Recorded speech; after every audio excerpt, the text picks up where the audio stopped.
పరమాత్మనే నమః. యథార్థగీత శ్రీమద్భగవద్గీత తృతీయ అధ్యాయం. అతను ప్రశ్నించాడు, జనార్దన, మీ దృష్టిలో నిష్కామ కర్మ కంటే జ్ఞాన మార్గం శ్రేష్టమైనదైనప్పుడు నన్ను భయంకర కర్మలలో ఎందుకు ఇరికిస్తున్నారు? ప్రశ్న స్వాభావికమైనదే. ఒకే స్థానాన్ని చేరడానికి 2 మార్గాలున్నాయనుకోండి. మీరు వాస్తవంగా వెళ్లవలసి ఉంటే వీటిలో సుగమమైనదేది అన్న ప్రశ్న తప్పకుండా అడుగుతారు. అలా అడగని పక్షంలో మీరు యాత్రికులు కారు. సరిగ్గా ఇదే ప్రకారంగా అర్జునుడు కూడా ప్రశ్నించాడు. అర్జున ఉవాచ.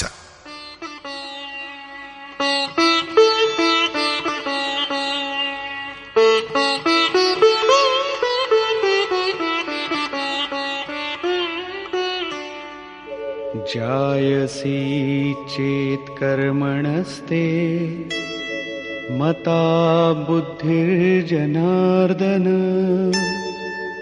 तत्किं कर्मणि घोरे मां नियोजयसि केशव. జనులపై దయగల జనార్దన, నిష్కామ కర్మయోగం కంటే జ్ఞానయోగం శ్రేష్టమైందని మీరనుకుంటే, హే కేశవ, మీరు నన్ను భయంకరమైన కర్మయోగంలో ఎందుకు తోస్తున్నారు? నిష్కామ కర్మయోగంలో అర్జునుడికి భయంకరత్వం కనిపించింది. ఎందుకంటే ఇందులో కర్మ చేయడంలోనే నీకు అధికారం ఉంది, ప్రతిఫలంపై ఎన్నటికీ లేదు. కర్మ చేయడంలో అశ్రద్ధ కూడా ఉండకూడదు.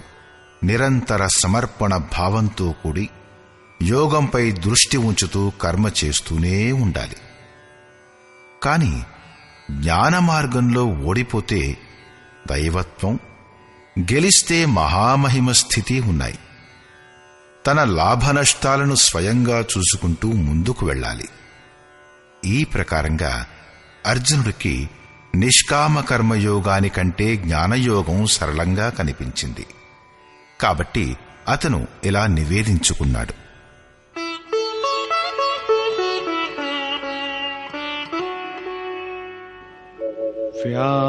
వ్యామిశ్రేణేవ వాక్యేన బుద్ధిం మోహయసీవ మే తదేకం వద నిశ్చిత్య యేన శ్రేయోహమాప్నుయామ్.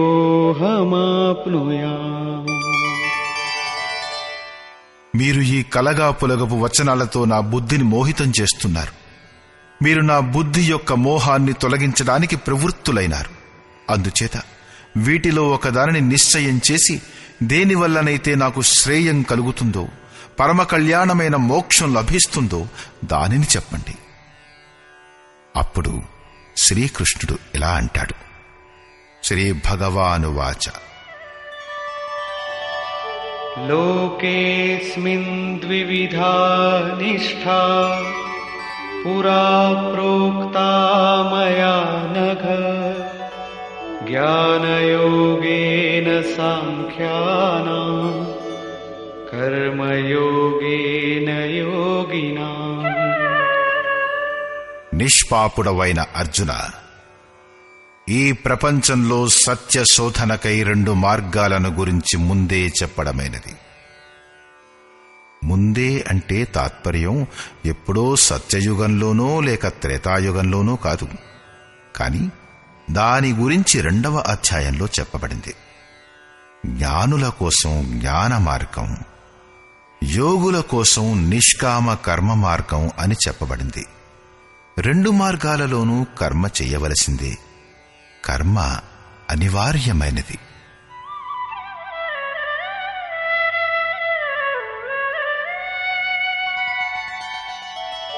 న కర్మణామనారంభాత్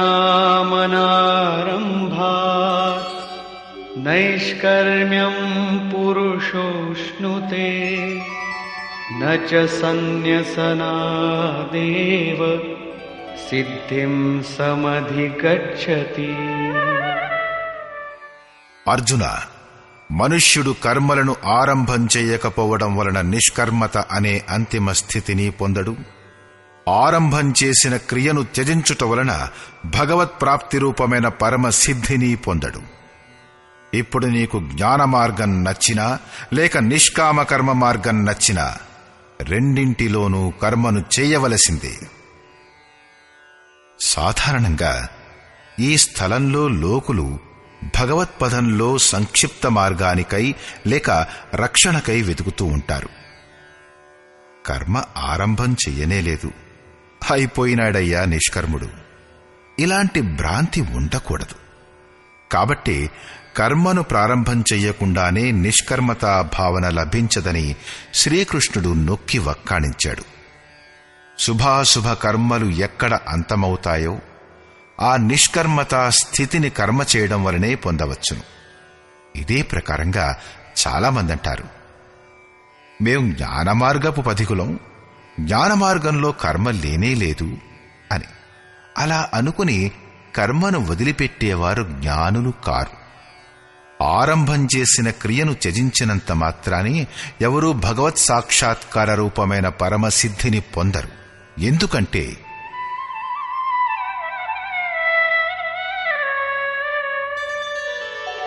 నహి కశ్చిత్ క్షణమపి జాతు తిష్ఠత్య కర్మకృత్ కార్యతే హ్యవశః కర్మ సర్వః ప్రకృతిజైర్గుణైః.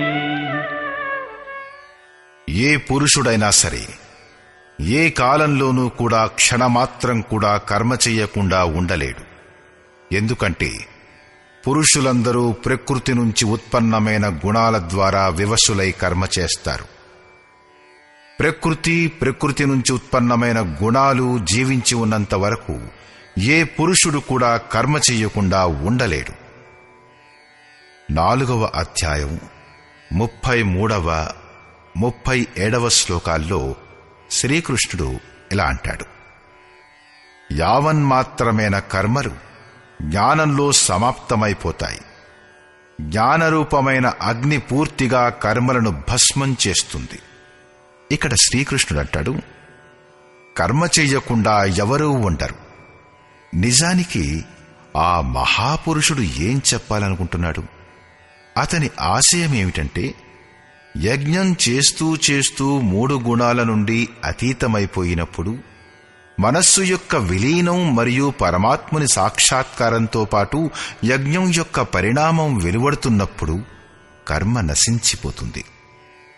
ఆ నిర్ధారిత క్రియ పూర్తిగాక ముందు కర్మ నశింపదు. ప్రకృతి నుండి ముక్తులము కాలేం.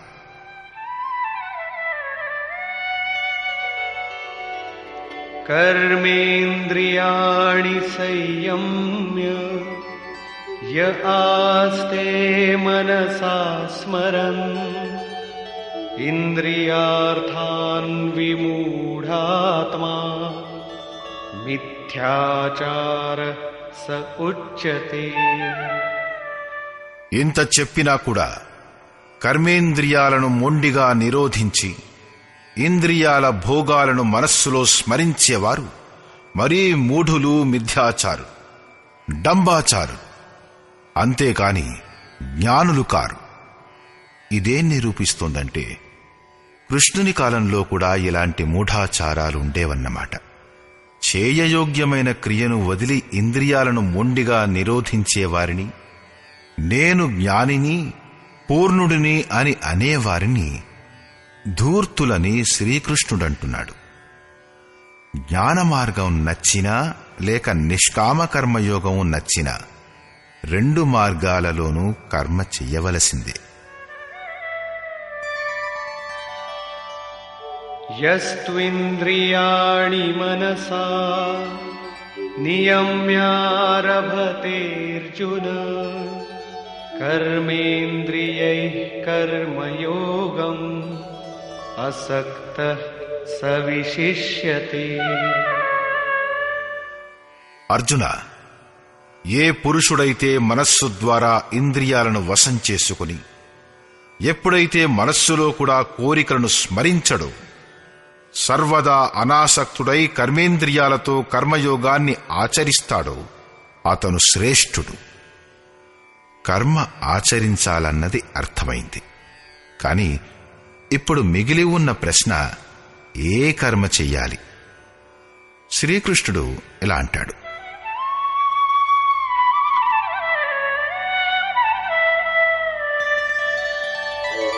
నియతం కురు కర్మ త్వం కర్మజాయో హ్యకర్మణః శరీరయాత్రాపి చ తే న ప్రసిద్ధేద కర్మణః. అర్జున, నీవు నిర్ధారితమైన కర్మను చెయ్యుము. అంటే చాలా రకములైన కర్మలు ఉన్నాయి. అందులో ఏదో ఒక దానిని ఎంచుకొనబడింది ఆ నియతమైన కర్మను చెయ్యుము. కర్మ చేయకపోవడం కంటే కర్మ చెయ్యడమే శ్రేష్టమైనది. ఎందుకంటే చేస్తూ ఉంటే వెనక చెప్పినట్లుగా కొంచెం దూరమైనా పోగలిగితే జన్మ మరణమనే మహాభయం నుంచి ఉద్ధరిస్తుంది. కాబట్టి కర్మ శ్రేష్టమైనది. కర్మ చేయకపోతే శరీరయాత్ర కూడా సఫలం కాదు. శరీరయాత్ర అంటే అర్థం లోకులంటారు శరీర నిర్వహణ. ఎలాంటి శరీర నిర్వహణ? మీరు ఈ శరీరమా? ఈ పురుషుడు జన్మ జన్మాంతరాల నుండి యుగ యుగాంతరాల నుండి శరీరయాత్రే కదా చేస్తూ వస్తున్నాడు. ఎలాగైతే వస్త్రం జీర్ణమైపోతే అప్పుడు రెండోది మూడోది ధరిస్తామో, అదేవిధంగా క్రిమి కీటకాదుల నుంచి మానవుల వరకు బ్రహ్మ నుంచి యావన్మాత్రమైన జగత్తు అంతా పరివర్తనశీలమైనది. ఉచ్చ నీచ యోనులలో మళ్లీ మళ్లీ పుట్టి ఈ జీవి శరీరాల యాత్రే కదా చేస్తున్నది. కర్మ ఎలాంటి వస్తువంటే అది ఈ యాత్రను సఫలీకృతం చేస్తుంది, పూర్తి చేయిస్తుంది. ఒకే ఒక్క జన్మ ఎత్తవలసి వచ్చిందనుకోండి, అప్పుడు యాత్ర జరుగుతూనే ఉన్నదన్నమాట. పదికుడు ఇంకా నడుస్తున్నాడు. గమ్యం చేరుకున్నప్పుడే యాత్ర పూర్తవుతుంది. పరమాత్మునిలో ఉనికిని పొందిన తర్వాతనే ఈ ఆత్మకు శరీరాల యాత్ర చేయనవసరం ఉండదు. అంటే శరీరత్యాగం, శరీరధారణ, ఈ క్రమం సమాప్తమవుతుంది. కర్మ ఎలాంటిదంటే దానిని ఆచరించడంతో ఆ పురుషునికి శరీరయాత్ర చెయ్యవలసి ఉండదు. మోక్ష్యసే అశుభాత్. అర్జున, ఈ కర్మ చేసి నీవు సంసార బంధమనే అశుభం నుంచి ముక్తుడవవుతావు. కర్మ సంసార బంధం నుంచి విముక్తిని ఇప్పిస్తుంది. ఇప్పుడు ఈ నిర్ధారితమైన కర్మ ఏమిటి అన్నది ప్రశ్న. శ్రీకృష్ణుడు ఇలా అంటాడు: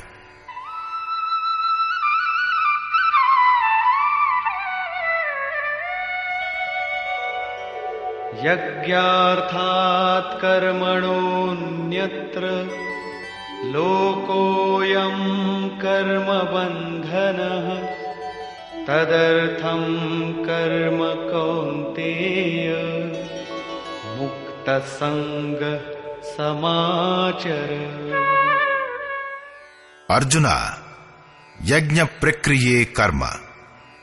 దేని వలననైతే యజ్ఞం పూర్తవుతుందో ఆ ప్రయత్నమే కర్మ. దీని వలన నిరూపించబడేదేమిటంటే కర్మ ఒక నిర్ధారితమైన ప్రక్రియ. దీనికి అతిరిక్తంగా ఏ కర్మలైతే జరుగుతాయో అవి కర్మలు కావా? శ్రీకృష్ణుడంటాడు, కావు, అవి కర్మలు కావు. అన్యత్ర లోకోయం కర్మబంధనః.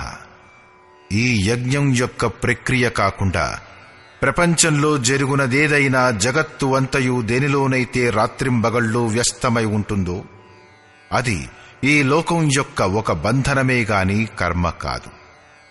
మోక్ష్యసేయ శుభాత్. అశుభం అంటే ఈ సంసారపు బంధం నుంచి ముక్తిని ఇప్పించేది కర్మ. యజ్ఞం యొక్క ప్రక్రియ మాత్రమే కర్మ. దేని వలన అయితే యజ్ఞం పూర్తవుతోందో ఆ పని కర్మ. కాబట్టి అర్జున, ఆ యజ్ఞాన్ని పూర్తి చేయడానికి సంగదోషం విడిచిపెట్టు. బాగుగా కర్మను ఆచరించుము. సంగదోషం నుంచి విడివడకుండా కర్మ చేయడం జరుగదు. ఇప్పుడు మనం యజ్ఞం యొక్క ప్రక్రియే కర్మ అని అర్థం చేసుకున్నాం. కానీ ఇక్కడ మళ్లీ ఒక కొత్త ప్రశ్న పుడుతుంది. అదేమిటంటే, ఈ చెయ్యవలసిన యజ్ఞం ఏమిటి? దీనికోసం మొదట యజ్ఞం గురించి చెప్పకుండా శ్రీకృష్ణుడు ఈ యజ్ఞం ఎక్కడి నుంచి వచ్చింది, ఇది ఏమిస్తుంది అన్న విషయాలు చెప్పాడు. దాని విశిష్టతలను స్పష్టం చేశాడు. ఆ తర్వాత 4వ అధ్యాయంలో యజ్ఞం అంటే ఏమిటి మొదలైన విషయాలు స్పష్టం చేశాడు. యోగేశ్వరుడైన శ్రీకృష్ణుని శైలి వలన ఏం స్పష్టమవుతుందంటే, ఏదైనా వస్తువు యొక్క చిత్రణ చెయ్యాలంటే అతను మొదట దాని విశిష్టతలను చిత్రీకరిస్తాడు. దాని వలన శ్రద్ధ జాగృతమవుతుంది. ఆ తరువాత అతను దానిలో పాటించవలసిన జాగ్రత్తలను స్పష్టం చేస్తాడు. చివరికి ముఖ్య సిద్ధాంతాన్ని ప్రతిపాదిస్తాడు. జ్ఞాపకం ఉంచుకోవలసిందేమిటంటే, ఇక్కడ శ్రీకృష్ణుడు కర్మ యొక్క రెండో పక్షం గూర్చి చెబుతూ కర్మ ఒక నిర్ధారిత క్రియ అనంటాడు. ఏదంటే అది చేయడం కర్మ కాదు. 2వ అధ్యాయంలో మొదటిసారిగా కర్మ శబ్దాన్ని ఉపయోగించాడు. దాని విశిష్టతలను, దానిలో పాటించవలసిన జాగ్రత్తలను గూర్చి చెప్పాడు. కాని కర్మ ఏమిటన్నది చెప్పలేదు. ఇక్కడ 3వ అధ్యాయంలో ఎవరూ కర్మ చెయ్యకుండా ఉండలేరు అనంటాడు. ప్రకృతి చేతిలో పరాధీనుడై మనుష్యుడు కర్మ చేస్తాడు. ఏ మనుష్యులైతే మొండిగా ఇంద్రియాల్ని నిరోధించి మనస్సులో విషయాల్ని గురించి ఆలోచిస్తారో వారు ఆడంబరపూర్ణులు, ఆడంబరం కోసం ఆచరణ చేసేవారు. కాబట్టి అర్జున, మనస్సు ద్వారా ఇంద్రియాలను నియంత్రిస్తూ నీవు కర్మ చెయ్యము. కాని ప్రశ్న ప్రశ్నగానే ఉండిపోయింది. ఏ కర్మ చెయ్యాలి? దీనిని గురించి యోగేశ్వరుడైన శ్రీకృష్ణుడు ఇలా అన్నాడు: అర్జున, నీవు నిర్ధారితమైన కర్మనే ఆచరించుము. ఇప్పుడు ఉదయించే ప్రశ్న, మనం చేయవలసిన నిర్ధారితమైన కర్మ ఏమిటి అనేది. అప్పుడు అతను ఇలా చెప్తాడు: యజ్ఞానికి కార్యరూపం ఇవ్వడమే కర్మ. ఇప్పుడు యజ్ఞం అంటే ఏమిటి అన్న ప్రశ్న పుడుతుంది. ఇక్కడ యజ్ఞం యొక్క ఉత్పత్తి, విశిష్టతలను గురించి చెప్పి ఊరుకుందాం. ముందు 4వ అధ్యాయంలో యజ్ఞం యొక్క రూపం కనిపిస్తుంది. దానిని ఆచరించడమే కర్మ. కర్మకు ఇచ్చిన నిర్వచనం గీతను అర్థం చేసుకోవడానికి అవసరమయ్యే సాధనం. యజ్ఞం కాకుండా ప్రపంచంలో లోకులు ఏదో ఒకటి చేస్తూనే ఉంటారు. కొందరు పొలం పని చేస్తే మరికొందరు వ్యాపారం, కొందరు పదవిలో ఆసీనులవుతే మరికొందరు శ్రమజీవులు, కొందరు సమాజ సేవయే కర్మ అంటే మరికొందరు దేశ సేవయే అంటారు. ఈ కర్మలలోనే లోకులు సకామానికి, నిష్కామానికి భూమికలు కూడా తయారు చేశారు. కాని శ్రీకృష్ణుడనేదేమిటంటే అవి కర్మలు కావు. అన్యత్ర లోకోయం కర్మబంధనః. యజ్ఞం యొక్క ప్రక్రియ కాకుండా వేరే ఏదైనా కర్మ చెయ్యబడితే అది ఈ లోకపు బంధనకారి అవుతుంది. అది కర్మే కాని మోక్షమిప్పించే కర్మ కాదు. వాస్తవానికి యజ్ఞం యొక్క ప్రక్రియే కర్మ. ఇప్పుడు యజ్ఞం గురించి చెప్పకుండా మొదట యజ్ఞం వచ్చింది ఎక్కడి నుంచి అనేది చెప్తాడు.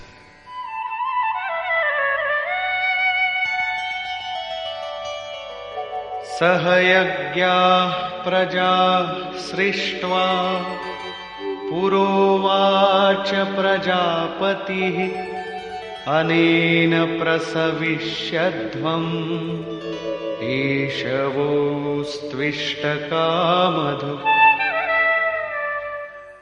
ప్రజాపతి బ్రహ్మకల్ప ప్రారంభంలో యజ్ఞ సహితంగా ప్రజలను సృష్టించి అన్నాడు: ఈ యజ్ఞం ద్వారా వృద్ధిని పొందండి. ఈ యజ్ఞం మీకోసం ఇష్టకామధుక్ అంటే కోరిన కోరికలు ఇచ్చేది. దేనిలోనైతే అనిష్టం లేదో అలాంటి ఇష్టదైవానికి సంబంధించిన కోరికలను పూర్తి చేస్తుంది. దీనితో ఉత్తరోత్తరాభివృద్ధి పొందండి అని. యజ్ఞం సహితంగా ప్రజలను ఎవరు సృష్టించారు? ప్రజాపతి బ్రహ్మ. బ్రహ్మ ఎవరు? ఎలాగైతే ప్రసిద్ధుడై ఉన్నాడో అలాంటి 4 ముఖాలు మరియు 8 కళ్ళు గల దేవుడా? కాదు. శ్రీకృష్ణుడు చెప్పినట్లు దేవతల పేరిట వేరే ఏ శక్తి లేదు. మరి ఈ ప్రజాపతి ఎవరు? వాస్తవానికి ఎవరైతే ప్రజలకు మూల ఉద్గమ స్థానమైన పరమాత్మునిలో ప్రవేశం పొందాడో ఆ మహాపురుషుడే ప్రజాపతి. బుద్ధియే బ్రహ్మ, అహంకార శివ, బుద్ధి అజమన్షసి చిత్త మహాన. ఆ సమయంలో బుద్ధి యంత్రం మాత్రమే అవుతుంది. ఆ మహాపురుషుని వాక్కు ద్వారా పరమాత్ముడే మాట్లాడతాడు. భజన యొక్క వాస్తవిక క్రియ ప్రారంభమైనప్పుడు బుద్ధి క్రమక్రమంగా వృద్ధి చెందుతుంది. ప్రారంభంలో ఆ బుద్ధి బ్రహ్మ విద్యతో సంయుక్తమై ఉండడం చేత బ్రహ్మవిత్తు అనబడుతుంది. క్రమంగా వికారాలు నష్టమైపోయినప్పుడు, బ్రహ్మ విద్యలో శ్రేష్టమైనప్పుడు అది బ్రహ్మవిద్వరం అనబడుతుంది. వృద్ధి చెంది సూక్ష్మమైనప్పుడు బుద్ధి దశ వికసితమవుతుంది. అప్పుడది బ్రహ్మవిద్వరీయాన్ అనబడుతుంది. ఆ దశలో బ్రహ్మవిద్ అంటే బ్రహ్మ విద్యను తెలుసుకున్న ఆ పురుషుడు ఇతరులను కూడా యుద్ధాన మార్గంపై నడిపించగల అధికారాన్ని పొందుతాడు. బుద్ధి యొక్క పరాకాష్ఠ బ్రహ్మవిద్వరిష్టం అంటే బ్రహ్మవిత్తు. ఆ దశ ఇష్టదైవం ప్రవాహితమయ్యేటటువంటి స్థితిగల ఆ మహాపురుషుడు ప్రజల యొక్క మూల ఉద్గమమైన పరమాత్మునిలో ప్రవిష్టుడై స్థితుడై ఉంటాడు. అటువంటి మహాపురుషుని బుద్ధి ఒక యంత్రం మాత్రమే. వారే ప్రజాపతి అనబడతారు. వారు ప్రకృతి యొక్క ద్వంద్వాలను విశ్లేషించి ఆరాధనా క్రియను రూపొందిస్తారు. యజ్ఞానికి అనుగుణంగా సంస్కారాలివ్వడమే ప్రజలను సృష్టించడం. ఇంతకు పూర్వం సమాజం అచేతనమై అవ్యస్థమై ఉంటుంది. సృష్టి అనాది అయినది. సంస్కారాలు మొదటి నుండే ఉన్నాయి, కాని అస్తవ్యస్తంగా వికృతంగా ఉన్నాయి. యజ్ఞానికి అనుగుణంగా వాటిని మార్చడాన్నే సృష్టి అంటారు. అలాంటి మహాపురుషుడు కల్పం యొక్క ఆదిలో యజ్ఞసహితంగా ప్రజలను సృష్టించాడు. కల్పం రోగముక్తుల్ని చేస్తుంది. వైద్యులు కల్పాన్ని ఇస్తారు. కొందరు కాయకల్పాన్ని చేస్తారు. అది క్షణికమైన శరీరాల యొక్క కల్పం. వాస్తవికమైన కల్పం భవరోగం నుంచి ముక్తి దొరికినప్పుడే. ఆరాధన యొక్క ప్రారంభమే ఈ కల్పానికి మొదలు. ఆరాధన పూర్తయిందంటే మీ కల్పం పూర్తయిందన్నమాటే. ఈ ప్రకారంగా పరమాత్ముని స్వరూపస్థుడైన మహాపురుషుడే భజన యొక్క ప్రారంభంలో యజ్ఞం సహితంగా సంస్కారాలను సుసంఘటితపరిచి ఇలా అన్నాడు: ఈ యజ్ఞం ద్వారా నీవు వృద్ధిని ప్రాప్తం చేసుకో. ఎలాంటి వృద్ధి?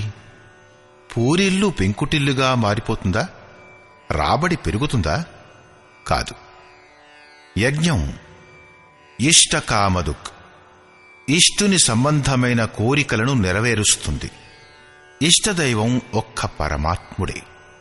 ఆ పరమాత్మునికి సంబంధించిన కోరికలు నెరవేరడం జరుగుతుంది. యజ్ఞం తిన్నగా ఆ పరమాత్ముని దరికి చేరుస్తుందా లేక క్రమక్రమంగానా అన్న ప్రశ్న స్వాభావికమైనదే.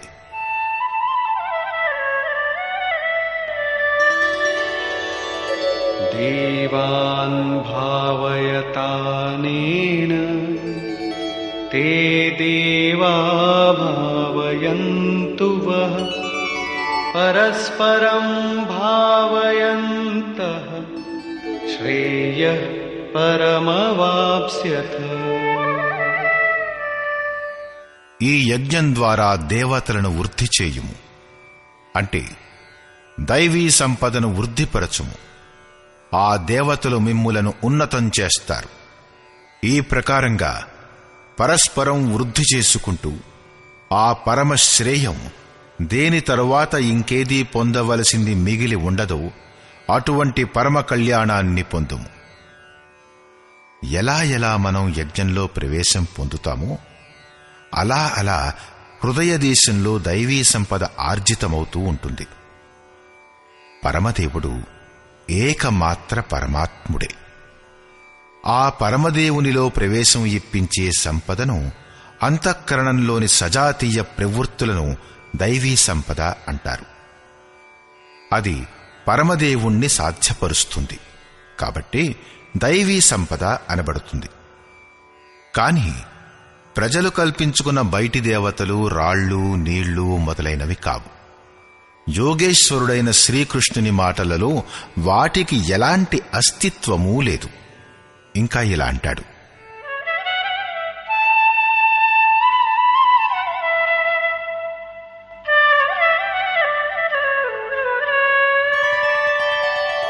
इष्टान् भोगान् हि वो देवा दास्यन्ते यज्ञभाविताः तैर्दत्तानप्रदायैभ्यो यो भुङ्क्तेस्तेन एव सः.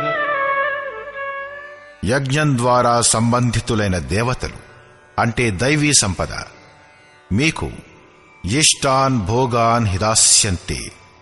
ఇష్టదైవం అంటే ఆరాధ్య దైవానికి సంబంధించిన భోగాలను ఇస్తుంది, వేరే ఇంకేమీ కాదు. తైహి దత్తాన్ వారు మాత్రమే ఇచ్చేవారు. ఇష్టదైవాన్ని పొందడానికి ఇంకో వికల్పం లేదు. ఈ దైవీ గుణాల్ని పెంపొందించుకోకుండా ఎవడైతే ఈ స్థితిని అనుభవిస్తాడో అతను నిశ్చయంగా దొంగయే. అతను సంపాదించనే లేదు, అనుభవించేదేమిటి? కాని తప్పకుండా అతడంటాడు కదా, నేను పరిపూర్ణుణ్ణి, తత్వదర్శకుణ్ణి అని. ఇలాంటి గొప్పలు చెప్పుకునేవారు ఈ పదంలో ముఖం చాటు చేసుకునేవారే. వారు నిశ్చయంగా దొంగలే కాని ప్రాప్తి పొందినవారు కారు. కాని ప్రాప్తి పొందినవారు ఏం పొందుతారు? यज्ञशिष्टाशिनः सन्तो मुच्यन्ते सर्वकिल्बिषैः भुञ्जते ते त्वघं पापा ये पचन्त्यात्मकारणात्. యజ్ఞం తరువాత మిగిలిన అన్నాన్ని తినే పుణ్య పురుషులు అన్ని పాపాల నుంచి విముక్తులైపోతారు. దైవీ సంపదను వృద్ధి చేస్తూ చేస్తూ ఆ పరిణామంలో ప్రాప్తించిన కాలమే పూర్తి కాలం. ఎప్పుడైతే యజ్ఞం పూర్తయిపోతుందో అప్పుడు శేషంగా మిగిలిన బ్రహ్మే అన్నం. దీనినే శ్రీకృష్ణుడు ఇంకో రకమైన మాటల్లో చెప్పాడు: యజ్ఞశిష్టామృత భుజో యాంతి బ్రహ్మ సనాతనం. యజ్ఞం దేనినైతే సృష్టిస్తుందో ఆ అమృతాన్ని త్రాగేవారు బ్రహ్మలో ప్రవిష్టులైపోతారు.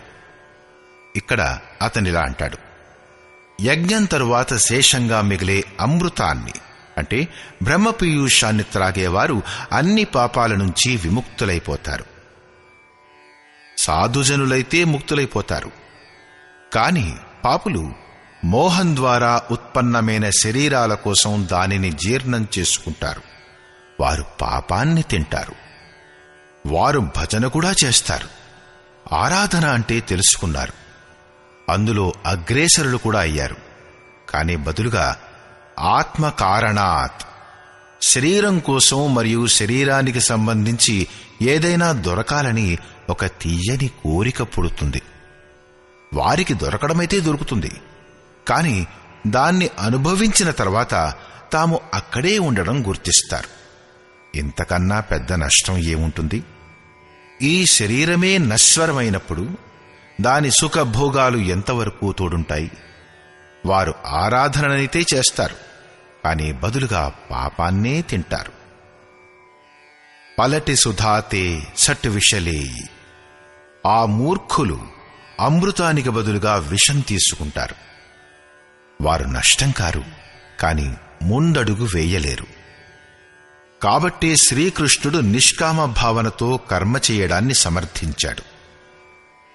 ఇప్పటిదాకా శ్రీకృష్ణుడు చెప్పిందేమిటంటే యజ్ఞం పరమశ్రేయాన్నిస్తుంది. దాని సృష్టి మహాపురుషుల ద్వారా జరుగుతుంది. కాని ఆ మహాపురుషులు ప్రజల్ని సృష్టించడంలో ఎందుకు ప్రవృత్తమవుతారు? దీనిని గురించంటాడు,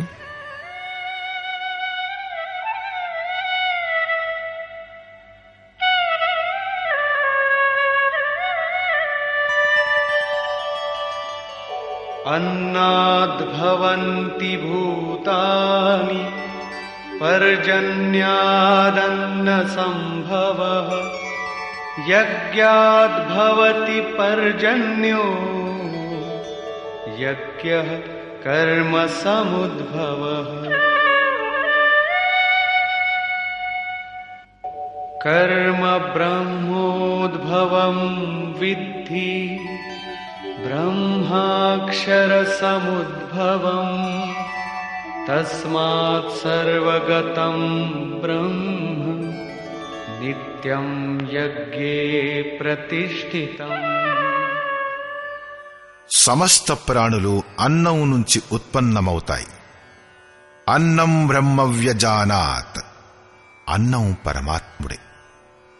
ఆ బ్రహ్మ పీయూషాన్నే ఉద్దేశ్యంగా చేసుకుని ప్రాణులు యజ్ఞం వైపు అగ్రసరులవుతారు. అన్నం యొక్క ఉత్పత్తి వృష్టి నుంచి అవుతుంది. మేఘాల నుంచి కురిసే నీరు కాదు, కాని కృపావృష్టి. పూర్వంలో సంచితమైన యజ్ఞ కర్మయే కృపారూపంలో వర్షిస్తుంది. ఈనాటి ఆరాధన రేపు కృపారూపంలో లభిస్తుంది. కాబట్టి వృష్టి యజ్ఞం ద్వారా అవుతుంది. స్వాహ అనగానే వర్షం కురిస్తే విశ్వంలో బీడు భూములు, ఎడారులు ఎక్కువగా ఎందుకున్నాయి? అన్నీ సస్యశ్యామలమైపోతాయి. ఇక్కడి కృపావృష్టి యజ్ఞం చేత ఇవ్వబడింది. ఈ యజ్ఞం కర్మల నుంచే ఉత్పన్నమవుతుంది. కర్మచేత యజ్ఞం పూర్తవుతుంది. ఆ కర్మ వేదాల నుంచి ఉత్పన్నమైందని తెలుసుకో. వేదాలు బ్రహ్మస్థితుడైన మహాపురుషుని వాక్కులే. ఏ తత్వమైతే విదితం కాదో దాని యొక్క ప్రత్యక్ష అనుభూతి పేరే వేదం, కాని శ్లోక సంగ్రహం పేరు కాదు. వేదం అనశ్వరుడైన పరమాత్ముడి నుంచి ఉత్పన్నమైనదిగా తెలుసుకో. చెప్పింది మహాత్ములే, అయినా కాని వారు ఆ పరమాత్మునితో కూడి తద్రూపులైపోయారు. వారి ద్వారా అనశ్వరుడైన పరమాత్ముడే మాట్లాడతాడు. కాబట్టి వేదాలు అపౌరుషేయాలనబడతాయి. మహాపురుషులు వేదాల్ని ఎక్కడి నుంచి పొందారు? వేదాలు అనశ్వరుడైన పరమాత్ముడి నుంచి ఉత్పన్నమయ్యాయి. ఆ మహాపురుషులు పరమాత్మునితో తద్రూపులైనారు. వారు యంత్రాలు మాత్రమే. కాబట్టి వారి ద్వారా పరమాత్ముడే మాట్లాడుతాడు. ఎందుకంటే యజ్ఞం ద్వారానే మనస్సు యొక్క నిరోధక కాలంలో పరమాత్ముడు సర్వదా యజ్ఞంలోనే ప్రతిష్ఠితమై ఉంటాడు. యజ్ఞమే అతన్ని పొందే ఒకే ఒక సాధనం. దీన్నే శ్రీకృష్ణుడు సమర్థిస్తాడు. ఏవం ప్రవర్తితం చక్రం నానువర్తయతి హయః అఘాయురింద్రియారామో మోఘం పార్థ సజీవతి.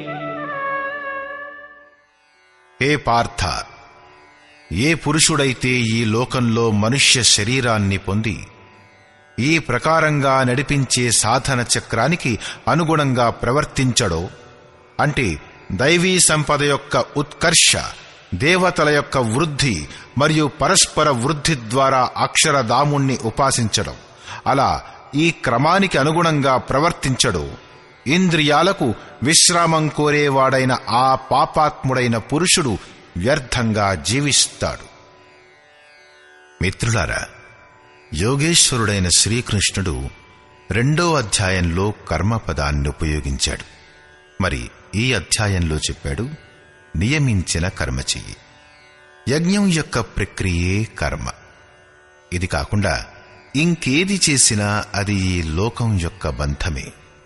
కాబట్టి సంగదోషం అంటే ఫలాపేక్ష నుండి దూరంగా ఉంటూ ఆ యజ్ఞం పూర్తి కావడానికై కర్మను ఆచరణలో పెట్టు. అతను యజ్ఞం యొక్క విశిష్టతలను గూర్చి నొక్కి చెప్పాడు. యజ్ఞం యొక్క ఉత్పత్తి బ్రహ్మ నుంచి జరిగిందని చెప్పాడు. ప్రజలు అన్నాన్ని లక్ష్యం చేసుకుని ఆ యజ్ఞంలో ప్రవృత్తమవుతారు. యజ్ఞం కర్మ నుంచి మరియు కర్మ అపౌరుషేయాలైన వేదాల నుంచి ఉత్పన్నమవుతాయి. కాని వేద మంత్రద్రష్టలు మహాపురుషులే. వారి పౌరుషం తిరోహితమైపోయింది.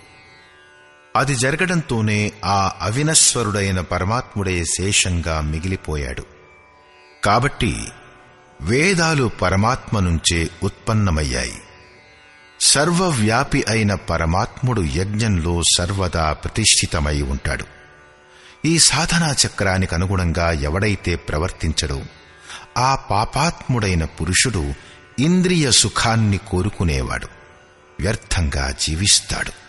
అంటే యజ్ఞం ఎలాంటి విధి విశేషం అంటే అందులో ఇంద్రియాలకి విరామం లేదు, కాని అక్షయ సుఖం ఉంది.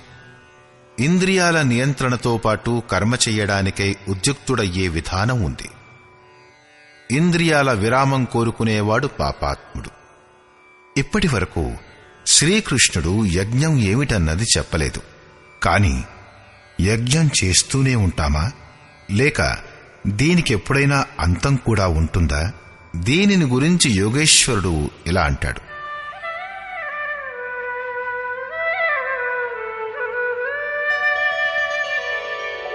యస్త్వాత్మరతిరేవ స్యాత్ ఆత్మతృప్తశ్చ మానవః ఆత్మన్యేవ చ సంతుష్టః తస్య కార్యం న విద్యతే.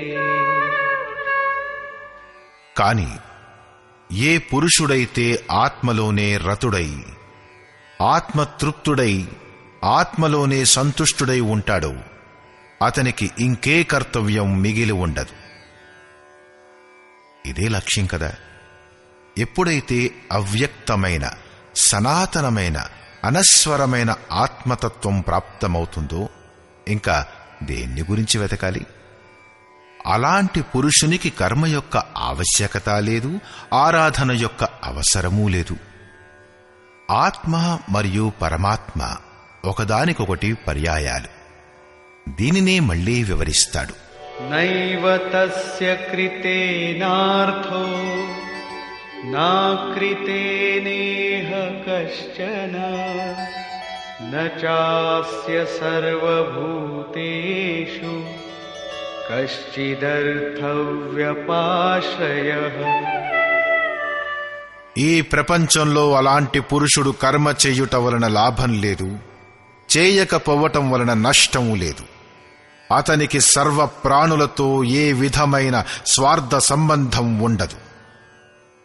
ఆత్మయే శాశ్వతం, సనాతనం, అవ్యక్తం, అపరివర్తనశీలం, అక్షయం. ఎప్పుడైతే దానినే పొందాడో దానిచే సంతుష్టి, దానిలో తృప్తిని పొంది ఉంటూ దానిలో స్థితుడైనాడో ఆ పైన ఇంకే శక్తి లేనే లేదు. అలాంటప్పుడు దేన్ని వెతకాలి? దొరికేదేమిటి? ఆ పురుషుడు కర్మను వదిలేయటం వలన నష్టం కూడా లేదు. ఎందుకంటే వికారాలు దేనిపై అంకితమవుతాయో ఆ చిత్తమే అతని వద్ద లేదు. అతనికి సంపూర్ణ భూతాలలో బాహ్య జగత్తు మరియు అంతర్సంకల్పాల పోరులో లేశమాత్రం కూడా సంబంధం ఉండదు. అన్నింటికన్నా పెద్ద అర్థం పరమాత్ముడు. అతనే దొరికినప్పుడు మిగిలిన వాటితో అతనికేం ప్రయోజనం? తస్మాదసక్తః సతతం కార్యం కర్మ సమాచర అసక్తో హ్యాచరన్ కర్మ పరమాప్నోతి పురుషః. ఈ స్థితిని పొందుటకై నీవు అనాసక్తుడవై నిరంతరం కార్యం కర్మ చేయ యోగ్యమైన కర్మను చేయు. ఎందుకంటే అనాసక్త పురుషుడు కర్మ యొక్క ఆచరణ ద్వారా పరమాత్ముణ్ణి చేరుకుంటాడు. నియత కర్మ, కార్యం కర్మ రెండూ ఒక్కటే. కర్మ చెయ్యుటకై ప్రేరణనిస్తూ అతడు ఇలా అంటాడు: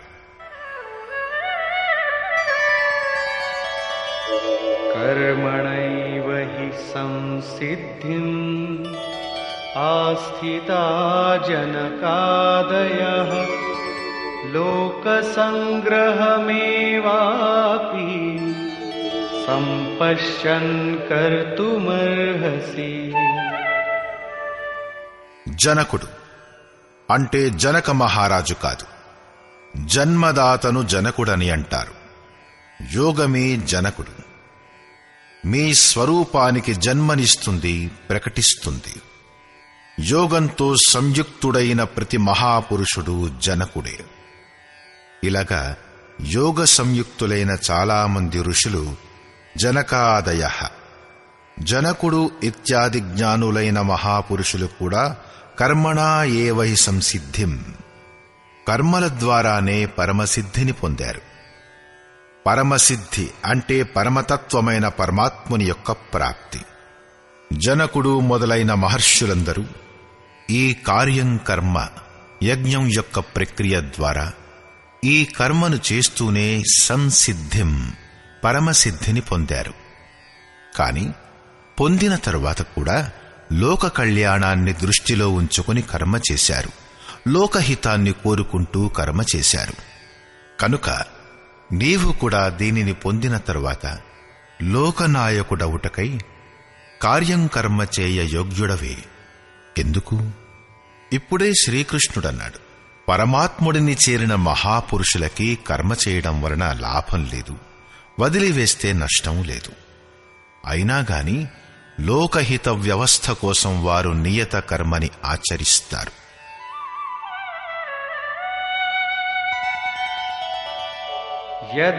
यद्यदाचरति श्रेष्ठः तत्तदेवेतरो जनः स यत्प्रमाणं कुरुते लोकस्तदनुवर्तते.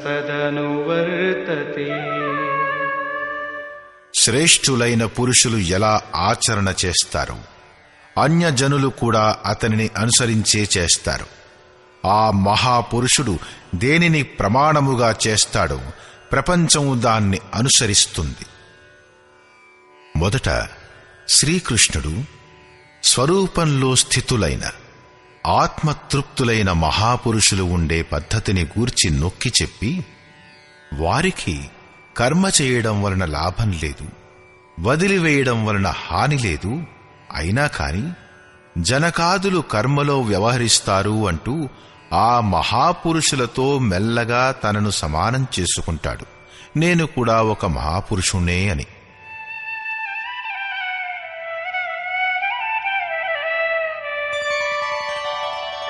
न मे पार्थास्ति कर्तव्यम् त्रिषु लोकेषु किञ्चन नानवाप्तमवाप्तव्यम् वर्त एव च कर्मणि. హే పార్థ, నాకు 3 లోకాలలోనూ ఎలాంటి కర్తవ్యం లేదు. ఇంతకు ముందన్నాడు, ఆ మహాపురుషునికి సమస్త భూతాల పట్ల ఎలాంటి కర్తవ్యమూ లేదు. ఇక్కడంటాడు, 3 లోకాలలోనూ నాకు ఎలాంటి కర్తవ్యం కూడా మిగిలి లేదు, మరియు కించిన్ మాత్రం ప్రాప్తం చేసుకోవలసిన వస్తువు ఏదీ అప్రాప్తంగా లేదు. అయినా కూడా నేను కర్మలోనే చక్కగా వ్యవహరిస్తున్నాను.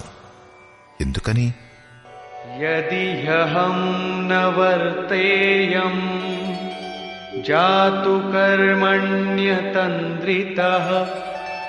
మమ వర్తమానువర్తంతే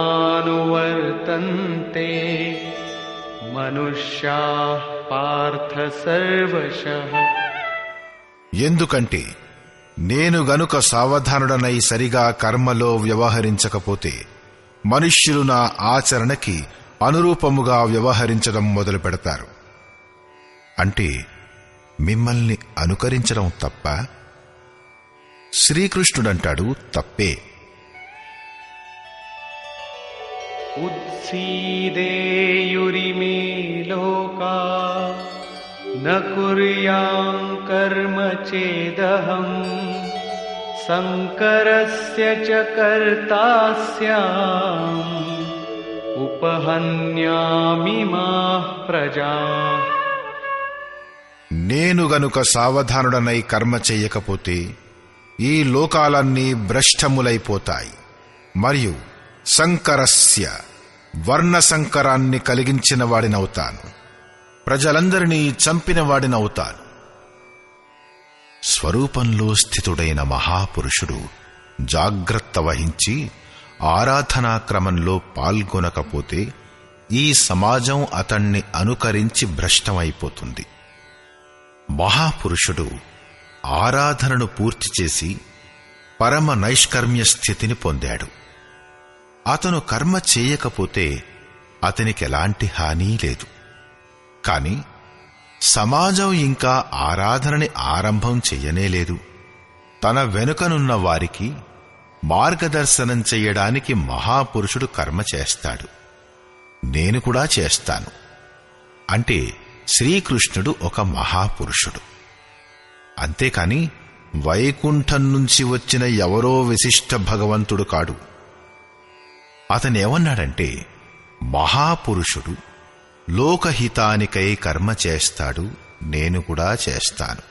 నేను గనక చెయ్యకపోతే లోకులు పతనమైపోతారు, అందరూ కర్మను వదిలి కూర్చుంటారు. మనస్సు అతి చంచలమైనది, అదన్నే కోరుకుంటుంది. కేవలం భజన చేయడాన్నే కోరుకోదు. స్వరూపస్థుడైన మహాపురుషుడు గనక కర్మ చెయ్యకపోతే అతణ్ణి అనుసరిస్తున్న వారు కూడా కర్మను వదిలేస్తారు. వారికి ఒక నెపమంటూ దొరుకుతుంది. ఇతను భజన చెయ్యడు, తాంబూలం తింటాడు, సెంటు పూసుకుంటాడు, ఏవేవో మామూలుగా మాటలు మాట్లాడతాడు, అయినా సరే మహాపురుషుడనబడతాడు. ఇలా ఆలోచించి వారు కూడా ఆరాధనని వదిలి పతితులైపోతారు. శ్రీకృష్ణుడంటాడు, నేను గనక కర్మ చెయ్యకపోతే అందరూ భ్రష్టులైపోతారు, అలా నేను వర్ణసంకరానికి కర్తనవుతాను అని. స్త్రీలు దూషితులవ్వడం చేత వర్ణసంకరం జరగడం చూడవచ్చు, వినవచ్చు. అర్జునుడు కూడా ఇదే భయంతో వికలుడైనాడు. స్త్రీలు దూషితులవుతారు, అప్పుడు వర్ణసంకరం జరుగుతుంది. కాని శ్రీకృష్ణుడంటాడు, నేను గనక సావధానుడనై ఆరాధనలో పాల్గొనకపోతే వర్ణసంకరానికి కర్తనవుతాను. వాస్తవానికి ఆత్మ యొక్క శుద్ధ వర్ణం పరమాత్మ. తమ శాశ్వతమైన స్వరూపం యొక్క దారి నుంచి తప్పిపోవడమే వర్ణసంకరం. స్వరూపస్థుడైన మహాపురుషుడు గనక క్రియను చెయ్యకపోతే లోకులు అతణ్ణి అనుకరించి క్రియారహితులైపోతారు. ఆత్మబద్ధం నుంచి తప్పిపోతారు, వర్ణసంకరులైపోతారు. వారు ప్రకృతిలో చిక్కుపడిపోతారు. స్త్రీల సతీత్వం మరియు పసుపు యొక్క శుద్ధత ఒక సామాజిక వ్యవస్థ. అధికారాలకు సంబంధించిన ప్రశ్న. సమాజానికై వాటి ఉపయోగం ఉంది, కాని తల్లి తండ్రి యొక్క తప్పులు సంతానం యొక్క సాధనను ప్రభావం చెయ్యలేవు. ఆపన్ కరణి పారు ఉతరణి, తను చెయ్యడం, తను దాటివేయడం. హనుమంతుడు, వ్యాసుడు, వశిష్ఠుడు, నారదుడు, సుఖదేవుడు, కబీరు, యేసు మొదలైన వారు మహాపురుషులయ్యారు. కాని సామాజిక కులీనతతో వీరికి సంబంధం లేదు. ఆత్మ తన పూర్వజన్మ యొక్క గుణధర్మాలను వెంట తీసుకుని వస్తుంది. మనఃస్రష్టానీంద్రియాణి ప్రకృతిస్థాని కర్షతి. మనస్సు సహితంగా ఇంద్రియాల చేత ఏ కార్యం ఈ జన్మలో చెయ్యబడుతుందో దాని సంస్కారాన్ని వెంట తీసుకుని జీవాత్మ పాత శరీరాన్ని వదిలివేసి నవీన శరీరంలోకి ప్రవేశిస్తుంది. ఇందులో జన్మదాతల సహకారం ఏముంది? వారి వికాసంలో తేడా రాదు. కాబట్టి స్త్రీలు దూషితులవుతే వర్ణసంకరం కాదు. స్త్రీలు దూషితులవ్వడానికి వర్ణసంకరానికి ఏ సంబంధమూ లేదు. శుద్ధ స్వరూపం వైపు అగ్రసరులు కాకుండా ప్రకృతిలో చిక్కుపడిపోవడమే వర్ణసంకరం. మహాపురుషుడు కనుక సావధానుడై క్రియలో వ్యవహరించకపోతే, లోకులచే క్రియను చేయించకపోతే అతడు ఆ మొత్తం ప్రజలను చంపినవాడవుతాడు. సాధనాక్రమంలో నడుచుకుంటూ ఆ మూల పురుషుడైన అనశ్వరుణ్ణి పొందడం జీవనం. ప్రకృతిలో చిక్కుపడిపోవడం, తప్పిపోవడం మృత్యువు. కాని ఆ మహాపురుషుడు ఈ ప్రజలను గనక క్రియాపథంలో నడిపించకపోతే, ఆ మొత్తం ప్రజలను చెల్లాచెదురు కానివ్వకుండా సత్పథంపై నడిపించకపోతే అతడు ఆ మొత్తం ప్రజలను చంపిన హంతకుడవుతాడు, హింసకుడవుతాడు.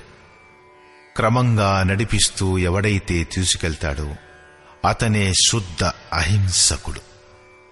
గీత ప్రకారంగా శరీరం మరణించడం, నశ్వరమైన కళేబరాలు మరణించడం ఒక పరివర్తనం.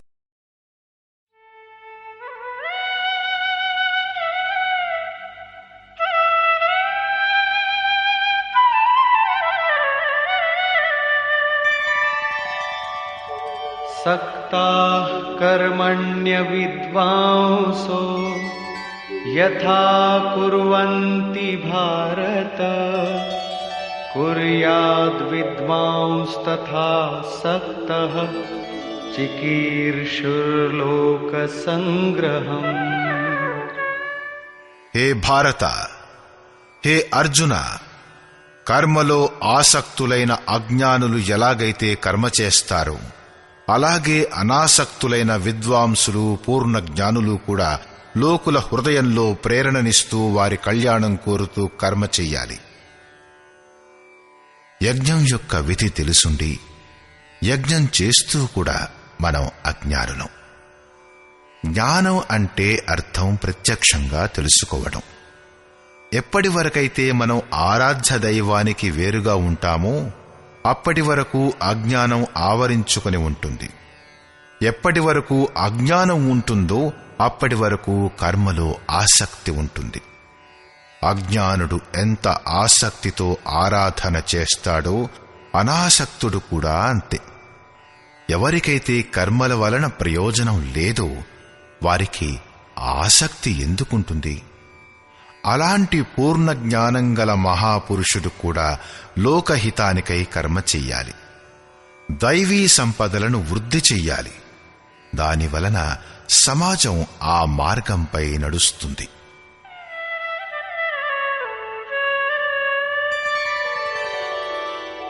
न बुद्धिभेदं जनयेद् अज्ञानां कर्मसंगिनां जोषयेत् सर्वकर्माणि विद्वान् युक्तः समाचरन्. జ్ఞానులైన పురుషులు చెయ్యవలసింది కర్మలో ఆసక్తులైన అజ్ఞానుల బుద్ధిలో భ్రమ పుట్టించకపోవుటే. అంటే స్వరూపస్థులైన మహాపురుషులు గుర్తుంచుకోవలసిందేమిటంటే, తమ ఆచరణ వలన తమ వెనుకనున్న వారి మనస్సులలో కర్మ పట్ల అశ్రద్ధ ఉత్పన్నం కాకూడదు. పరమాత్మతత్వంతో సంయుక్తులైన మహాపురుషులు చేయవలసిందేమిటంటే, స్వయంగా నియత కర్మను చేస్తూ ఇతరులచే చేయించాలి. ఇదే కారణం వలన పూజ్య గురు మహారాజుల వారు వృద్ధాప్యంలో కూడా రాత్రి 2 గంటలకే లేచి కూర్చుని దగ్గుతూ ఉండేవారు. 3 గంటలకి లెవ్వండి మట్టి బొమ్మల్లారా అని అనేవారు. అందరూ లేచి చింతనలో మునిగిపోగానే వారు స్వయంగా కొంచెం నడుం వాల్చేవారు.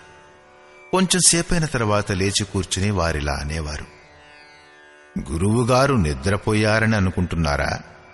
కానీ నేను నిద్రపోవటం లేదు, శ్వాసక్రియలో మునిగి ఉన్నాను. వృద్ధావస్థలో ఉన్న శరీరం కదా, కూర్చోవడం కష్టమవుతున్నది, అందుకనే నేను నడుం వాలుస్తాను. కాని మీరు స్థిరంగా తిన్నగా కూర్చుని చింతన చెయ్యాలి. ఎప్పటి వరకు నూనె ధారవలే శ్వాసక్రియ దారంలా పనిచేయదో, క్రమం తెగకుండా ఉండదో, అన్య సంకల్పాలు మధ్యలో వ్యవధానాన్ని ఉత్పన్నం చెయ్యలేవో, అప్పటి వరకు నిరంతరం సాధన చేయడం సాధకుని కర్తవ్యం. నా శ్వాస మాత్రం వెదురుకర్రలాగా స్థిరంగా నిలబడి ఉంది. ఇదే కారణంగా తమ శిష్యులచే కర్మ చేయించడానికై ఆ మహాపురుషుడు కర్మ చేస్తూ ఉండేవాడు. జిస్ గుణ్ కో సిఖావై ఉసే కరికే దిఖావై. ఏది నేర్పిస్తావో దాన్ని చేసి చూపించు. ఈ ప్రకారంగా స్వరూపస్థుడైన మహాపురుషుడు చేయవలసిందేమిటంటే, స్వయంగా తను కర్మ చేస్తూ సాధకుల చేత కూడా ఆరాధన చేయించాలి. సాధకుడు కూడా శ్రద్ధాపూర్వకంగా ఆరాధన చెయ్యాలి. కాని సాధకుడు కర్మయోగి అయినా జ్ఞానయోగి అయినా అతనిలో సాధనను గురించి అహంభావం రాకూడదు. కర్మ ఎవరి వలన జరుగుతుంది? అలా జరగడానికి కారణం ఎవరు? దీనిని గూర్చి శ్రీకృష్ణుడు స్పష్టంగా చెప్తాడు.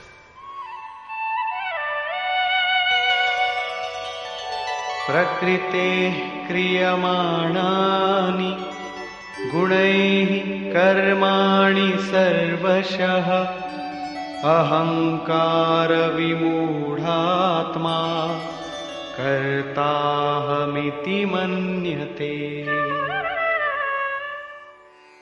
ఆరంభం నుంచి అంతం వరకు సంపూర్ణ కర్మ ప్రకృతి యొక్క గుణాల ద్వారానే చెయ్యబడుతుంది. అయినా గాని అహంకారం చేత విశేషంగా మూఢులైన పురుషులు నేనే కర్తను అని అనుకుంటారు. ప్రకృతి యొక్క గుణాల ద్వారానే ఆరాధన జరుగుతుందనేది ఎలా ఒప్పుకోవాలి? అలాగని ఎవరు చూశారు? దీనిని గూర్చి శ్రీకృష్ణుడు ఇలా అంటాడు. తత్వవిత్తు మహాబాహో గుణకర్మ విభాగయోః గుణాగుణేషు వర్తంతే ఇతి మత్వా న సజ్జతే. హే మహాబాహు, గుణాలను మరియు కర్మ యొక్క విభాగాలను పరమతత్వ పరమాత్ముని తెలుసుకున్న తత్వవిత్తులైన మహాపురుషులు చూశారు. సంపూర్ణ గుణాలు గుణాలలోనే వ్యవహరిస్తున్నాయి. అలా అనుకొని గుణాలలోనూ కర్మల కర్తృత్వంలోనూ వారు ఆసక్తులు కారు. ఇక్కడ తత్వం అంటే అర్థం పరమతత్వమైన పరమాత్ముడు అనేగాని లోకులు లెక్కపెట్టినట్లు 5 లేక 25 తత్వాలు కావు. యోగేశ్వరుడైన శ్రీకృష్ణుని మాటలలో చెప్పాలంటే తత్వం కేవలం పరమాత్ముడే, ఇంకో తత్వమంటూ లేనేలేదు. గుణాల కంటే అతీతుడై పరమతత్వమైన పరమాత్మునిలో స్థితులైన మహాపురుషులు గుణాలను బట్టి కర్మ యొక్క విభజన చూడగలుగుతారు. తామస గుణం ఉంటే దాని క్రియలు బద్ధకం, నిద్ర, మరుపు, కర్మలో ప్రవృత్తం కాకపోవడం మొదలైనవి. రాజస గుణం ఉంటే దాని క్రియలు ఆరాధన నుంచి వెనుకాడని స్వభావం, శౌర్యం, స్వామిత్వ భావనతో కర్మ చేయడం మొదలైనవి. సాత్విక గుణం కార్యరథమైనప్పుడు ధ్యానం, సమాధి, అనుభవాల ఉపలబ్ధి, ధారావాహిక చింతన, సారళ్యం మొదలైనవి స్వభావంలో ఉంటాయి. గుణాలు పరివర్తనశీలాలు. గుణాలకి అనుగుణంగా కర్మలు ఉత్కర్ష అనుత్కర్ష కలుగుతాయన్న దానిని ప్రత్యక్ష దర్శకులైన జ్ఞానులే చూడగలరు. గుణాలు తమ కార్యాల్ని చేయించుకుంటాయి. అంటే గుణాలు గుణాలలో సంచరిస్తాయి. అలాగని అనుకుని ఆ ప్రత్యక్ష ద్రష్టులు కర్మలో ఆసక్తులు కారు. కాని ఎవరైతే గుణాలకు అతీతమవలేదో, ఎవరైతే ఇంకా దారిలోనే ఉన్నారో వారు కర్మలో ఆసక్తులై ఉండాలి. కాబట్టి प्रकृतेर्गुणसम्मूढाः सज्जन्ते गुणकर्मसु तान् कृत्स्नविदो मन्दान् कृत्स्नविन्न विचालयेत्। ప్రకృతి యొక్క గుణాలచే మోహితులైన పురుషులు గుణాలలో మరియు కర్మలలో క్రమంగా నిర్మలమైన గుణాల వైపు ఉన్నతమవ్వడం చూసి వాటిలో ఆసక్తులవుతారు. అంత బాగా తెలుసుకోలేని మందాన్ శిథిల ప్రయత్నం చేయు వారిని బాగుగా తెలుసుకోగల జ్ఞానులు చంచల మనస్కులను చెయ్యకూడదు. వారిని హతోత్సాహులను చెయ్యకుండా ప్రోత్సహించాలి. ఎందుకంటే కర్మ చెయ్యుట ద్వారానే పరమ నైష్కర్మ్య స్థితిని పొందాలి. తమ శక్తి మరియు స్థితిని అవగతం చేసుకుంటూ కర్మలో ప్రవృత్తులయ్యే జ్ఞాన మార్గంలో సాధకులు చేయవలసిందేమిటంటే కర్మను గుణాలు ఇచ్చినవనుకోవాలి తప్ప మనమే కర్తలం అనుకుని అహంకారయుక్తులు కారాదు. నిర్మల గుణాల్ని పొందినా కూడా వాటిలో ఆసక్తులు కారాదు. కాని నిష్కామ కర్మయోగికి కర్మలోనూ గుణాల విశ్లేషణలోనూ సమయం ఇవ్వవలసిన అవసరం లేదు. అతను సమర్పణ భావంతో కర్మను చేస్తూనే ఉండాలి. ఏ గుణం వస్తూ పోతూ ఉందన్నది చూడటం ఇష్టదైవం యొక్క బాధ్యత. గుణాలలో పరివర్తన మరియు క్రమక్రమంగా వృద్ధి చెందటం ఇష్టదైవం ఇచ్చేవిగా అతను అనుకుంటాడు. కర్మ జరగడం కూడా ఆ ఇష్టదైవం ప్రసాదించినది అనుకుంటాడు. కాబట్టి నేనే చేస్తున్నాననే అహంకారం కాని లేక గుణాలలో ఆసక్తి చూపించవలసిన సమస్య గాని అతనికి ఉండదు. అయినా సరే నిరంతరం కర్మ చేస్తూనే ఉంటాడు. దీన్ని గురించి యుద్ధం యొక్క స్వరూపాన్ని గురించి చెబుతూ శ్రీకృష్ణుడు ఇలా అంటాడు.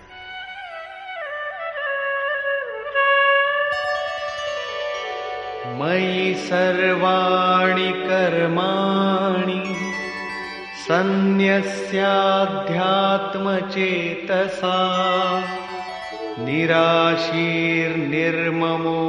భూత్వా యుధ్యస్వ విగతజ్వరః. కాబట్టి అర్జున, నీవు అధ్యాత్మచేతసా అంతరాత్మలో చిత్తమును నిరోధించి ధ్యానస్థుడవై సంపూర్ణ కర్మలను నాకు అర్పణ చేస్తూ ఆశారహితుడవై మమతారహితుడవై సంతాపరహితుడవై యుద్ధం చెయ్యి. ఎప్పుడైతే చిత్తం ధ్యానంలో స్థితమై ఉంటుందో లేశమాత్రం కూడా ఆశ ఉండదో, కర్మపై మమకారం ఉండదో, అసఫలత పట్ల సంతాపం ఉండదో, అప్పుడు ఆ పురుషుడు ఏ యుద్ధం చేస్తాడు? చిత్తం అన్ని వైపుల నుంచి ముకుళించుకుంటూ హృదయదేశంలో నిరుద్ధమైపోతూ ఉంటే అతను ఎందుకు యుద్ధం చెయ్యాలి? ఎవరితో చెయ్యాలి? అక్కడెవరున్నారు? వాస్తవానికి ఎప్పుడైతే మీరు ధ్యానంలో ప్రవేశిస్తారో అప్పుడే యుద్ధం యొక్క అసలైన స్వరూపం మీ ముందు ఉంటుంది. అప్పుడు కామం, క్రోధం, రాగం, ద్వేషం, ఆశ, తృష్ణ ఇత్యాది వికారాల సమూహం విజాతీయ ప్రవృత్తులు కురు అనబడతాయో అవి ప్రపంచంలోకి ప్రవృత్తమవుతూనే ఉంటాయి. అడ్డుగోడలై భయంకరంగా దాడి చేస్తాయి. వీటిని దాటగలగడమే యుద్ధం. వీటిని నాశనం చేస్తూ అంతరాత్మలోకి వెళ్లడమే, ధ్యానస్థుడు కావడమే యథార్థమైన యుద్ధం. దీనిని గురించి తిరిగి అంటాడు.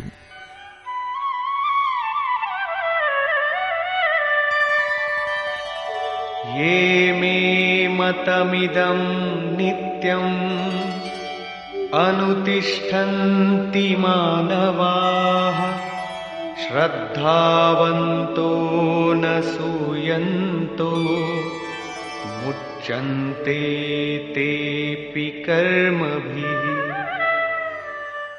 అర్జున, ఏ మనుష్యుడైతే దోషదృష్టి రహితుడై శ్రద్ధాభావంతో సమర్పణ భావంతో సంయుక్తుడై ఎప్పటికీ నా ఈ సిద్ధాంతానికి అనుగుణంగా వ్యవహరిస్తాడో ఆ పురుషుడు కూడా సంపూర్ణ కర్మల నుంచి విముక్తుడైపోతాడు. యోగేశ్వరుని యొక్క ఈ అభయం హిందువులు, ముస్లిములు లేక క్రిస్టియన్లో ఎవరో ఒకరికి కాదు, మానవ మాతృలందరికీ కూడా. అతని సిద్ధాంతం ఏమిటంటే యుద్ధం చెయ్యి. దీని వలన ఎలా అనిపిస్తుందంటే ఈ ఉపదేశం యుద్ధం చేసేవారి కోసమని. అర్జునుడి సమక్షంలో అదృష్టవశాత్తు ప్రపంచ యుద్ధం లాంటి వ్యూహరచనే ఉంది. మీ ముందు ఎలాంటి యుద్ధం లేదే. మీరు గీతనే ఎందుకు అధ్యయనం చేస్తున్నారు? ఎందుకంటే కర్మల నుంచి ముక్తి పొందే ఉపాయం యుద్ధం చేసేవారి కోసమే కాదు. వాస్తవానికిది అంతర్దేశంలోని యుద్ధం. క్షేత్రజ్ఞుల యొక్క, విద్య అవిద్యల యొక్క, ధర్మక్షేత్రం కురుక్షేత్రం యొక్క సంఘర్షణ. మీరు ఎలాగైతే ధ్యానంలో చిత్తాన్ని నిరోధిస్తూ ఉంటారో అలాగే విజాతీయ ప్రవృత్తులు అడ్డుగోడలై ప్రత్యక్షమవుతాయి, భయంకరమైన దాడి చేస్తాయి. వాటిని శాంతపరుస్తూ చిత్తాన్ని నిరోధిస్తూ వెళ్లడమే యుద్ధం. ఎవరైతే దోషదృష్టి రహితులై శ్రద్ధతో ఈ యుద్ధంలో పాల్గొంటారో వారు కర్మల నుంచి, జనన మరణాల నుంచి ముక్తి పొందుతారు. మరి ఎవరైతే ఈ యుద్ధంలో ప్రవృత్తులు కారో వారి గతేమిటి? దీనిని గురించి ఆయన ఇలా అంటాడు. ये त्वेतदभ्यसूयन्तो नानुतिष्ठन्ति मे मतम् सर्वज्ञानविमूढांस्तान् विद्धि नष्टान चेतसः. ఎవరైతే దోషదృష్టి కలవారో అచేతసః, మోహం యొక్క మత్తులో అచేతనులై ఉన్నారో, నా ఈ అభిప్రాయానికి అనుగుణంగా ప్రవర్తించరు అంటే ధ్యానస్థులై ఆశ, మమత, సంతాపం మొదలగు వాటిచే రహితులై సమర్పణ భావంతో కూడి యుద్ధం చెయ్యరు. సర్వజ్ఞాన విమూఢాన్, జ్ఞానపథంలో సర్వదా విమోహితులై ఉండే ఆ మనుష్యులను నీవు కళ్యాణం నుంచి భ్రష్టులైన వారిగా తెలుసుకో. ఇదే నిజమైనప్పుడు లోకులు ఎందుకు కర్మను చెయ్యరు? దీన్ని గూర్చంటాడు. సదృశం చేష్టతే స్వస్యాః ప్రకృతేర్జ్ఞానవానపి ప్రకృతిం యాంతి భూతాని నిగ్రహ కిం కరిష్యతి. ప్రాణులన్నీ తమ తమ ప్రకృతినే పొందుతాయి. తమ స్వభావంచే వివసులై కర్మలో పాలు పంచుకుంటారు. ప్రత్యక్ష దర్శకులైన జ్ఞానులు కూడా తమ ప్రకృతికి అనుగుణంగానే ప్రయత్నం చేస్తారు. ప్రాణులు తమ కర్మలు చేస్తే జ్ఞానులు తమ స్వరూపంలో చేస్తారు. ఎవరి ప్రకృతి ఎలా ప్రభావితమవుతుందో అలాగే పనులు చేస్తారు. ఇది స్వయం నిరూపితమైంది. దీన్నెవరైనా ఎలా కాదంటారు? ఈ కారణం వల్లనే అందరూ నా అభిప్రాయానికి అనుగుణంగా కర్మలో ప్రవృత్తులు కాలేరు. వారు ఆశ, మమత, సంతాపాలను, ఇంకో విధంగా చెప్పాలంటే రాగద్వేషాలను విడిచిపెట్టలేరు. అందువలనే కర్మ యొక్క సమయానుకూలమైన ఆచరణ జరగదు. దీనినే ఇంకా స్పష్టం చేస్తూ ఇంకో కారణం చూపిస్తూ ఇలా అంటాడు. ఇంద్రియస్యేంద్రియస్యార్థే రాగద్వేషౌ వ్యవస్థితౌ తయోర్నవశమాగచ్ఛేత్ తౌ హ్యస్య పరిపంథినౌ. ఇంద్రియాల భోగాలలో రాగద్వేషాలు ఇమిడి ఉన్నాయి. ఈ రెండింటికి లోబడకూడదు. ఎందుకంటే ఈ కళ్యాణ మార్గంలో కర్మల నుంచి ముక్తినిప్పించే ప్రణాళికలలో ఈ రాగద్వేషాలు దుర్దర్శమైన శత్రువులు. ఆరాధనను అపహరించుకుపోతాయి. శత్రువు లోపల ఉన్నప్పుడు ఎవరైనా బయట ఎవరితోనో ఎందుకు యుద్ధం చేస్తారు? శత్రువులు ఇంద్రియాల్లో మరియు వాటి భోగాల్లో ఉన్నారు. యుద్ధం అనేది అంతఃకరణంలోని యుద్ధమే. ఎందుకంటే శరీరమే క్షేత్రం. దానిలో సజాతీయ, విజాతీయాలనే రెండు ప్రవృత్తులు, మాయ యొక్క రెండు రూపాలైన విద్య, అవిద్యలు ఉన్నాయి. ఈ ప్రవృత్తులను దాటివేయడమే, సజాతీయ ప్రవృత్తిని సాధించి విజాతీయ ప్రవృత్తిని అంతం చెయ్యడమే యుద్ధం. విజాతీయం సమాప్తమైపోయినప్పుడు సజాతీయం యొక్క ఉపయోగం సమాప్తమైపోతుంది. స్వరూపాన్ని స్పృశించిన సజాతీయం కూడా దాని అంతరాళంలో విలయమైపోతుంది. ఈ ప్రకారంగా ప్రకృతిని తరించడమే, అంటే దాటివేయడమే యుద్ధం. అది ధ్యానం వలనే సంభవం. రాగద్వేషాలను నశింపచేయడానికి సమయం పడుతుంది. కాబట్టి చాలామంది సాధకులు క్రియను వదిలిపెట్టి సహజంగా మహాపురుషుల్ని అనుకరించడం మొదలుపెడతారు. శ్రీకృష్ణుడు ఈ విషయం పట్ల సావధానపరుస్తాడు.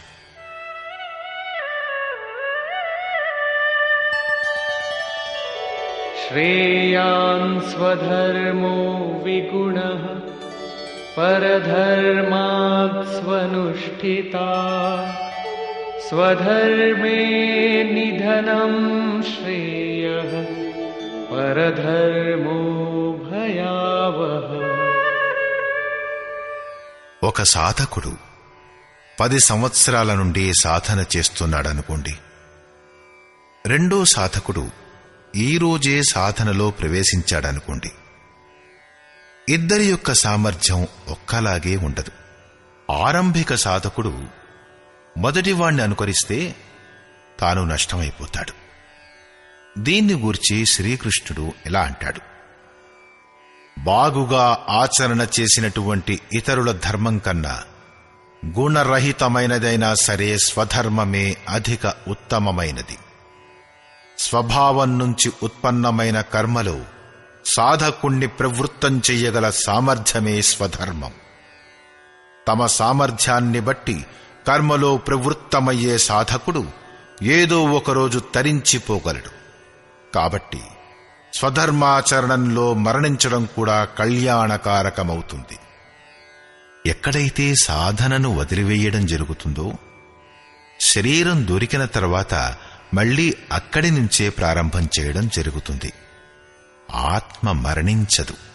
వస్త్రం అంటే శరీర మార్పిడి జరిగినంత మాత్రం చేత మీ బుద్ధి, ఆలోచనలు మారిపోవు కదా. అగ్రసరులైన వారిలాగే ప్రవర్తించి అభినయం చెయ్యడంతో సాధకుడు భయాన్నే పొందుతాడు. భయం ప్రకృతి పట్లగాని పరమాత్ముని పట్లగాని కాదు. ప్రకృతి యొక్క ఆచ్ఛాదన మరింత దట్టమైపోతుంది. ఈ భగవత్పదంలో అనుకరణ చేయడం బహుళంగా కనిపిస్తుంది. పూజ్య గురు మహారాజుల వారికి ఒకసారి ఆకాశవాణి వినిపించింది, అనసూయ వెళ్ళి ఉండు అని. అప్పుడు వారు జమ్మూ నుండి చిత్రకూట్ వచ్చారు. అనసూయలోని ఘోర అరణ్యాలలో నివసించడం మొదలుపెట్టారు. చాలామంది మహాత్ములు అక్కడికి వచ్చి వెళ్తూ ఉండేవారు. అందులో ఒకతడు పరమహంస గురువుగారు దిగంబరంగా నగ్నంగా ఉండటం, వారికి జరిగే సన్మానం చూసి వెంటనే అతను కూడా తన కౌపీనం విసిరేశాడు. తన దండ కమండలాలు ఇంకో మహాత్మునికిచ్చేసి దిగంబరుడైపోయాడు. కొంతకాలం తర్వాత పరమహంస గురువుగారు లోకులతో మాట్లాడుతూ ఉండడం, వారిపై తిట్ల వర్షాన్ని కురిపించడం చూశాడు. గురువుగారికి లభించిన ఆదేశం ఏమిటంటే భక్తుల కళ్యాణార్థం వారిని కొంచెంగా తిట్టవచ్చు. ఈ పదంలోని పదికలపై అజమాయిషీ ఉంచవచ్చు. గురువుగారిని అనుకరిస్తూ ఆ మహాత్ముడు కూడా లోకులను తిట్టనారంభించాడు. కాని దానికి బదులుగా లోకులు కూడా ఏదో ఒకటనేసేవారు. ఆ మహాత్ముడనేవాడు, అక్కడ ఎవరూ నోరెత్తరు, కాని ఇక్కడ ఎదురు జవాబిస్తారేమిటి అని. 1-2 ఏళ్ల తర్వాత వచ్చి చూస్తే పరమహంస గురువు గారు పరుపు మీద కూర్చున్నారు. లోకులు విసనకర్రలతో విసురుతున్నారు. అతను అడవిలో ఒక పాడుబడ్డ భవనంలో ఒక మంచం తెప్పించుకుని వేసుకున్నాడు. పరుపులు పరిపించాడు. 2 మనుష్యుల్ని విసనకర్రతో విసరడానికి నియమించుకున్నాడు. ప్రతి సోమవారం జనసమూహం కూడా చేరడం మొదలైంది. కొడుకు కావాలంటే 50 రూపాయలు, కూతురు కావాలంటే 25 రూపాయలు. కాని ఉఘరే అంతన హోయి నిబాహు, దిగంబరత్వాన్ని చివరిదాకా నిభాయించుకోవడం కష్టం అన్నట్లుగా 1 నెలలోపునే చిల్లు కాణీకి చెల్లకుండా వెళ్ళిపోయాడు. ఈ భగవత్పదంలో అనుకరణ పనికిరాదు. సాధకుడు స్వధర్మాన్నే ఆచరించటం మంచిది. స్వధర్మం అంటే ఏమిటి? 2వ అధ్యాయంలో శ్రీకృష్ణుడు స్వధర్మం అనే పదాన్ని ఉపయోగిస్తూ అంటాడు, స్వధర్మాన్ని గమనించిన నీవు యుద్ధం చేయడానికి యోగ్యుడవు. క్షత్రియుడికి దీన్ని మించి కళ్యాణకారకమైన మార్గం ఇంకొకటి లేదు. స్వధర్మంలో అర్జునుడు క్షత్రియ వర్గానికి చెందినవాడు.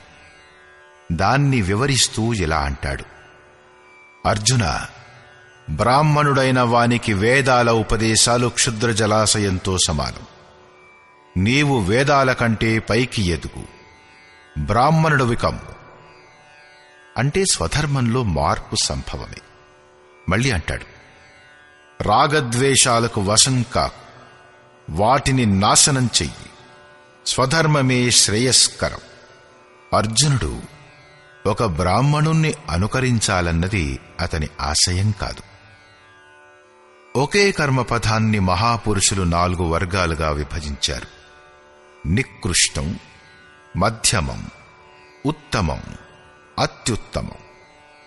ఈ వర్గాల సాధకులకు క్రమంగా శూద్రుడు, వైశ్యుడు, క్షత్రియుడు మరియు బ్రాహ్మణుడు అనే పేర్లు పెట్టారు.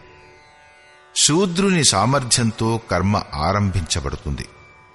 సాధనా క్రమంలో అదే సాధకుడు బ్రాహ్మణుడుగా మారవచ్చును. ఇంతకు మించి ఆ పరమాత్మునిలో ప్రవేశం పొందినప్పుడు న బ్రాహ్మణో న క్షత్రియః న వైశ్యో తథా న శూద్రః చిదానందరూపః శివః కేవలోహం. అతను ఈ వర్ణాల కంటే అతీతుడై ఉంటాడు. శ్రీకృష్ణుడు కూడా ఇలాగే అంటాడు, చాతుర్వర్ణ్యం మయా సృష్టం. 4 వర్ణాల యొక్క సృష్టి నేనే చేశాను. అంటే జన్మ ఆధారంగా మనుష్యులను విభజించాడా? కాదు. గుణకర్మ విభాగశః, గుణాలు ఆధారంగా కర్మను విభజించడమైంది. ఏ కర్మ? సాంసారిక కర్మయా?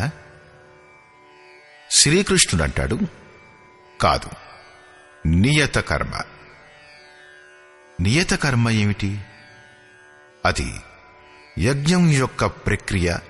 అందులో శ్వాసలో నిశ్వాసం యొక్క ఆహుతి, నిశ్వాసంలో శ్వాస యొక్క ఆహుతి, ఇంద్రియాల నియంత్రణ మొదలైనవి ఉంటాయి. దాని శుద్ధ అర్థం యోగ సాధన, ఆరాధన. ఆరాధ్య దేవుడి వరకు చేర్చే విధి విశేషమే ఆరాధన. ఈ ఆరాధనా కర్మనే 4 వర్గాలుగా విభజించడమైంది. ఏ క్షమత గల పురుషుడో ఆ పురుషుడు తనదైన వర్గం నుంచి ప్రారంభం చేయాలి. ఇదే ప్రతి ఒక్కరి వ్యక్తిగత స్వధర్మం. మిగతా వారిని అనుసరిస్తే భయాన్ని పొందుతాడు, ఎప్పటికీ నష్టమైపోడు. ఎందుకంటే ఇందులో బీజానికి నాశనం లేదు. అతను ప్రకృతిచే అణిచివేయబడి భయాక్రాంతుడై తప్పకుండా దీనహీనుడైపోతాడు. 1వ తరగతి విద్యార్థి గనక తనకన్నా పెద్ద తరగతిలో కూర్చోవడం జరిగితే అతను పెద్ద తరగతికి చెందినవాడవగలడా? అతను ప్రారంభిక వర్ణమాల నేర్చుకునే అవకాశం కూడా పోగొట్టుకుంటాడు. అర్జునుడు ప్రశ్నిస్తాడు, మానవుడు స్వధర్మాన్ని ఎందుకు ఆచరించలేకపోతున్నాడు? అర్జున ఉవాచ.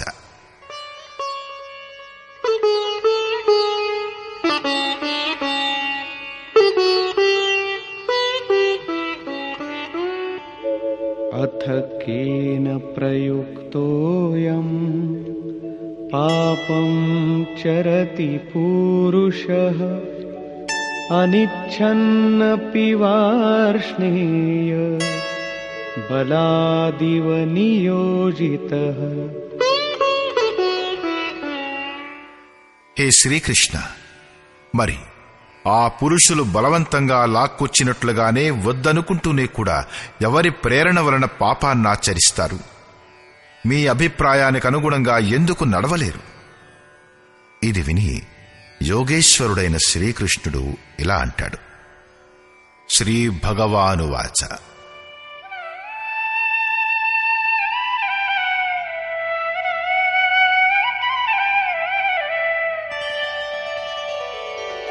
కామేష క్రోధేష రజోగుణ సముద్భవః మహాశనో మహాపాప్మా విద్యేనమిహ వైరిణం. అర్జున, రజోగుణం నుంచి ఉత్పన్నమయ్యే ఈ కామం, ఈ క్రోధం అగ్నితో సమానంగా భోగాలు అనుభవించినందువల్ల తృప్తి పొందని మహాపాపుల వంటివి. కామక్రోధాలు నిజానికి రాగద్వేషాలకు పూరకాలు. ఇప్పుడు నేను చర్చించిన వాటిని శత్రువులుగా తెలుసుకో. ఇప్పుడు వీటి ప్రభావాన్ని గూర్చి చెబుతాడు.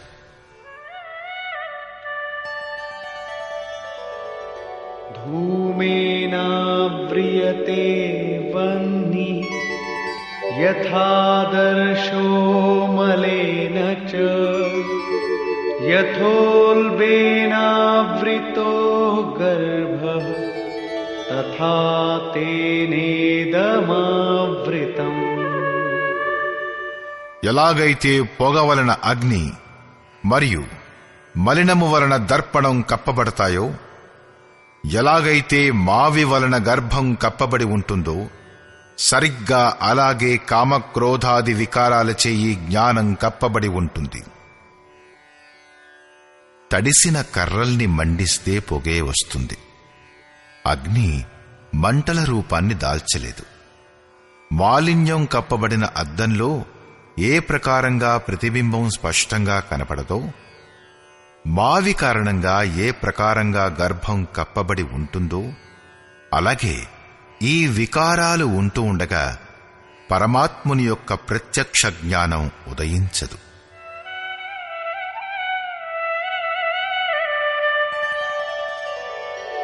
ఆవృతం జ్ఞానమేతేన జ్ఞానినో నిత్యవైరిణా కామరూపేణ కౌంతేయ దుష్పూరేణానలేన చ. కౌంతేయ, అగ్నితో సమానమైన భోగాలచే తృప్తి పొందని జ్ఞానుల యొక్క జ్ఞానం నిరంతర శత్రువు అయిన ఈ కామంచేత కప్పబడి ఉంటుంది. ఇప్పుడే కదా శ్రీకృష్ణుడు కామం మరియు క్రోధం రెండింటినీ శత్రువులని చెప్పాడు. ప్రస్తుత శ్లోకంలో అతడు కేవలం ఒక శత్రువు కామం పేరు మాత్రమే చెప్పాడు. వాస్తవానికి కామంలో క్రోధం అంతర్భూతమై ఉంది. కార్యం పూర్తయిపోతే క్రోధం సమాప్తమైపోతుంది. కాని కోరిక సమాప్తం కాదు. కోరిక తీరడంలో వ్యవధానం అవుతూనే క్రోధం మళ్లీ వెలికి వస్తుంది. కామంలో క్రోధం కూడా నిహితమై ఉంది. ఈ శత్రువు యొక్క నివాసం ఎక్కడ? దీన్ని ఎక్కడ వెతకాలి? నివాసం తెలుసుకోగలిగితే దీన్ని సమూలంగా నాశనం చేయడం సులభమవుతుంది. దీన్ని గూర్చి శ్రీకృష్ణుడంటాడు, ఇంద్రియాణి మనో బుద్ధి अस्याधिष्ठानमुच्यते एतैर्विमोहयत्येष ज्ञानमावृत्य देहिनम्. ఇంద్రియాలు, మనస్సు మరియు బుద్ధి ఇవి కామం యొక్క నివాస స్థానాలని అనబడతాయి. ఈ కామం, ఈ మనస్సు, బుద్ధి మరియు ఇంద్రియాల ద్వారానే జ్ఞానాన్ని ఆవరించేసి జీవాత్మను మోహంలో పడవేస్తాయి. తస్మాత్ త్వమింద్రియాణ్యాదౌ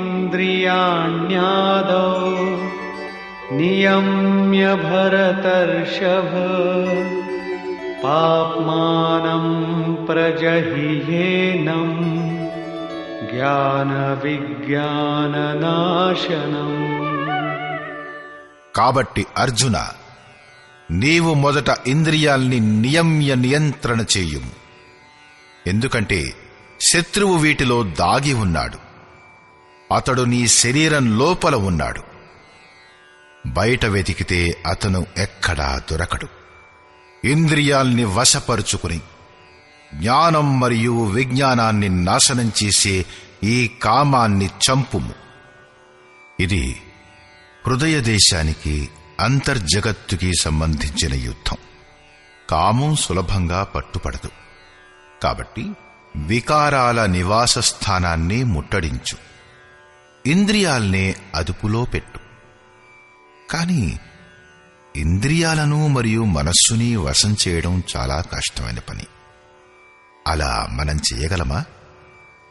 దీనిమీద శ్రీకృష్ణుడు అర్జునుడి సామర్థ్యాన్ని చూపిస్తూ ప్రోత్సహిస్తాడు.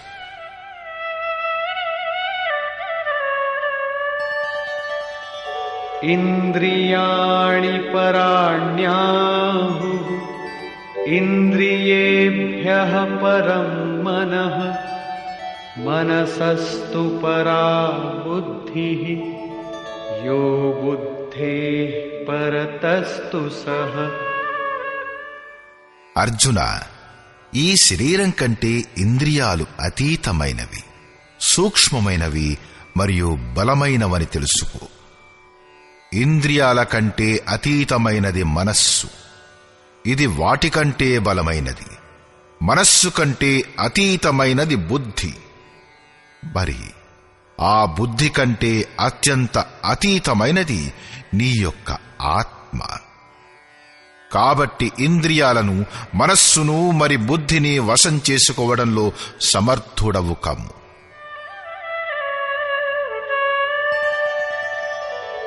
ఏవం బుద్ధేః పరం బుద్ధ్వా సంస్తభ్యాత్మానమాత్మనా జహి శత్రుం మహాబాహో కామరూపం దురాసదం. ఈ ప్రకారంగా బుద్ధి కంటే అతీతమైనది, సూక్ష్మమైనది, బలమైనది అయిన నీ ఆత్మను తెలుసుకుని, ఆత్మబలాన్ని అర్థం చేసుకుని, బుద్ధి ద్వారా నీ మనస్సును వశంలోకి తెచ్చుకుని, అర్జున, ఈ కామరూపమైన దుర్జయ శత్రువును సంహరించు. నీ శక్తిని తెలుసుకుని ఈ దుర్జయ శత్రువును సంహరించు. కామం ఒక దుర్జయ శత్రువు. ఇంద్రియాల ద్వారా ఈ ఆత్మను మోహితం చేస్తుంది. కాబట్టి నీ శక్తిని తెలుసుకుని, ఆత్మను బలమైనదిగా తెలుసుకుని, ఈ కామరూపి అయిన శత్రువును చంపు. ఇప్పుడు ఈ శత్రువు ఆంతరింగికమైనదని, యుద్ధం కూడా అంతర్దేశానికి సంబంధించినదని చెప్పనవసరం లేదు. సారాంశం: చాలామంది గీతా ప్రేమికులు, వ్యాఖ్యానకారులు ఈ అధ్యాయానికి కర్మయోగం అని పేరు పెట్టారు. కాని ఇది అసంగతమైనది. 2వ అధ్యాయంలో యోగేశ్వరుడైన శ్రీకృష్ణుడు కర్మపదాన్ని మొదటిసారిగా ఉపయోగించాడు. అతను కర్మ యొక్క మహత్వాన్ని ప్రతిపాదించి అతనిలో కర్మ జిజ్ఞాసను జాగృతం చేశాడు. ఇక ఈ అధ్యాయంలో అతను కర్మను నిర్వచించాడు. యజ్ఞం యొక్క ప్రక్రియే కర్మ. అంటే యజ్ఞం ఒక నిర్ధారిత దిశ మాత్రమే. దీన్ని తప్పించి ఇంకేదైనా కూడా చేస్తే అది ఈ లోకం యొక్క బంధమే. శ్రీకృష్ణుడు చెప్పిన ఆ కర్మ మోక్షసే శుభాత్, సంసార బంధం నుంచి ముక్తిని కలిగిస్తుంది. శ్రీకృష్ణుడు యజ్ఞం యొక్క ఉత్పత్తిని గురించి చెప్పాడు. అదేమిస్తుంది? దాని విశిష్టతలను వివరించాడు. యజ్ఞం చేయడం గూర్చి వివరించాడు. అతనన్నాడు, ఈ యజ్ఞం యొక్క ప్రక్రియే కర్మ. దీన్నెవరైతే చెయ్యరో అటువంటి వారు పాపాత్ములు. వారు వ్యర్థంగా జీవిస్తారు. ఇంతకు పూర్వంలో ఉండిన మహాపురుషులు కూడా కర్మను చేయడం వలనే పరమనైష్కర్మ్యాన్ని సిద్ధిని పొందారు. వారు ఆత్మతృప్తులు. వారికి కర్మ యొక్క అవసరం లేదు. అయినా కూడా తరువాత వారి యొక్క మార్గదర్శనానికై వారు కూడా కర్మను చేస్తూ ఉండేవారు. ఆ మహాపురుషులతో శ్రీకృష్ణుడు తనని సమానం చేసుకున్నాడు. నాకు కూడా ఇప్పుడు కర్మ వలన ప్రయోజనం లేదు, కాని నేను కూడా తరువాతి వారి హితంకై కర్మ చేస్తాను. శ్రీకృష్ణుడు స్పష్టంగా తను కూడా ఒక యోగినని తన పరిచయమిచ్చాడు. కర్మలో ప్రవృత్తమయ్యే సాధకులను కర్మ నుండి పలాయమానం చెయ్యరాదని అతను చెప్పాడు. ఎందుకంటే కర్మ చేసియే ఆ సాధకులు ఆత్మస్థితిని పొందాలి. కర్మ చేయకపోయినట్లయితే వారు భ్రష్టులైపోతారు. ఈ కర్మ కోసం ధ్యానస్థులై యుద్ధం చెయ్యాలి. కళ్ళు మూయబడి ఉన్నాయి. ఇంద్రియాల నుంచి ముకుళించుకున్న చిత్తం నిరోధించబడింది. అలాంటప్పుడు యుద్ధం చేయడమెలా? ఆ సమయంలో కామం, క్రోధం, రాగద్వేషాలు అడ్డుగోడలవుతాయి. ఈ విజాతీయ ప్రవృత్తులను దాటివేయడమే యుద్ధం. ఆసురీ సంపదలను, కురుక్షేత్రాన్ని, విజాతీయ ప్రవృత్తులను మెల్లమెల్లగా ఏరి పారేస్తూ ధ్యానస్థుడవడమే యుద్ధం. వాస్తవానికి ధ్యానంలోనే యుద్ధం ఉంటుంది. ఇదే ఈ అధ్యాయం యొక్క సారాంశం. ఇందులో కర్మ గురించి గాని యజ్ఞం గురించి గాని చెప్పబడలేదు. యజ్ఞం గురించి గనక అర్థమైపోతే కర్మ గురించి అర్థమైపోతుంది. ఇప్పటివరకైతే కర్మ గురించి బోధపరచనే లేదు. ఈ అధ్యాయంలో కేవలం స్థితప్రజ్ఞులైన మహాపురుషుల యొక్క శిక్షణాత్మక పద్ధతి గూర్చి వివరణ ఇవ్వడం జరిగింది.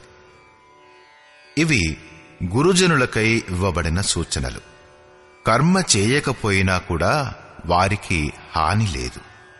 మరి అలా చేయడం వలన వారికి తమకంటూ లాభం లేదు. కాని ఏ సాధకులకు పరమగతి అభీష్టమో వారి కోసం విశేషించి ఏమీ చెప్పలేదు. అలాంటప్పుడు ఇది కర్మయోగం ఎలా అవుతుంది? దేన్నైతే చెయ్యాలో ఆ కర్మస్వరూపం కూడా స్పష్టంగా లేదు. ఎందుకంటే యజ్ఞం యొక్క ప్రక్రియే కర్మ. ఇంతవరకు అతడు ఇంతే చెప్పాడు. యజ్ఞం గురించి చెప్పనే లేదు. కర్మస్వరూపం ఎక్కడ స్పష్టమైంది? యుద్ధం యొక్క యథార్థ చిత్రణ గీతలో ఇక్కడే కనిపిస్తుంది. సంపూర్ణ గీతను చదివితే 2వ అధ్యాయంలో శ్రీకృష్ణుడంటాడు, శరీరం నశించునటువంటిది, కాబట్టి యుద్ధం చెయ్యి. గీతలో యుద్ధం చెయ్యమనడానికి ఇదే గట్టి కారణంగా చెప్పబడింది. మున్ముందు జ్ఞానయోగం గురించి చెప్పే సందర్భంలో క్షత్రియులకు యుద్ధమే కళ్యాణానికి ఏకమాత్రమైన సాధనంగా చెప్పబడింది. ఇంకా అంటాడు, ఈ బుద్ధి నీకోసం జ్ఞానయోగం విషయంలో చెప్పబడింది. ఏ బుద్ధి? అదే జయాపజయాలు. ఈ రెండింటిలోనూ లాభమే ఉందనుకుని యుద్ధం చెయ్యి.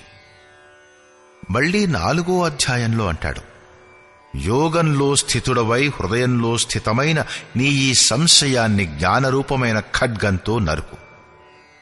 ఆ ఖడ్గం యోగంలో ఉంది. 5 నుంచి 10వ అధ్యాయం వరకు యుద్ధం గురించిన చర్చ లేనేలేదు. 11వ అధ్యాయంలో కేవలం ఎంతే అంటాడు. ఈ శత్రువులు నా ద్వారా ముందే చంపబడ్డారు. నీవు నిమిత్త మాత్రుడవై నిలబడు, చాలు, యశస్సును పొందు. వీరు నీవు లేకుండానే చనిపోయారు. ప్రేరణ ఇచ్చేవాడు చేయించుకుంటాడు. నీవు ఈ చనిపోయిన వారినే చంపు. 15వ అధ్యాయంలో సంసారం రావి చెట్టు లాంటిదని చెప్పబడింది. దాన్ని అసంగత రూపమైన శస్త్రంతో నరికి ఆ పరమపదాన్ని వెదకమని నిర్దేశం ఇవ్వబడింది. ఆ పై అధ్యాయాలలో యుద్ధం గురించిన చర్చ లేదు. 16వ అధ్యాయంలో నరకగాములైన అసురుల యొక్క చిత్రణ ఉంది.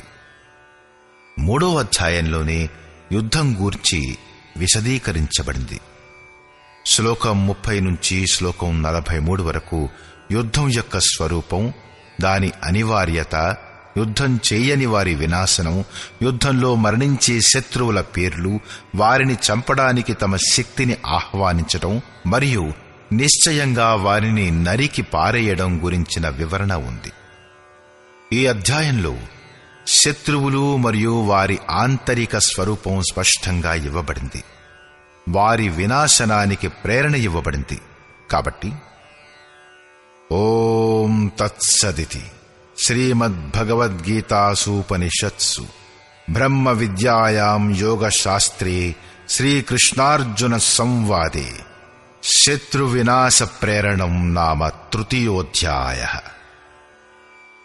ఈ ప్రకారంగా శ్రీమద్భగవద్గీత, ఉపనిషత్తులు మరియు బ్రహ్మ విద్య మరియు యోగశాస్త్రం విషయంలో శ్రీకృష్ణార్జునుల సంవాదంలో శత్రు వినాశ ప్రేరణ అనబడు 3వ అధ్యాయం పూర్తయింది.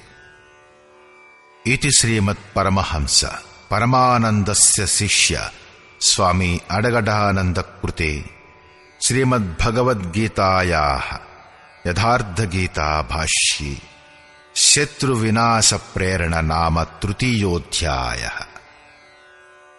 ఈ ప్రకారంగా శ్రీమత్ పరమహంస పరమానంద గారి శిష్యుడు స్వామి అడగడానంద గారిచే రచించబడిన శ్రీమద్భగవద్గీత యొక్క భాష్యం యథార్థగీతలో శత్రు వినాశ ప్రేరణ అనే 3వ అధ్యాయం సంపూర్ణమయ్యింది.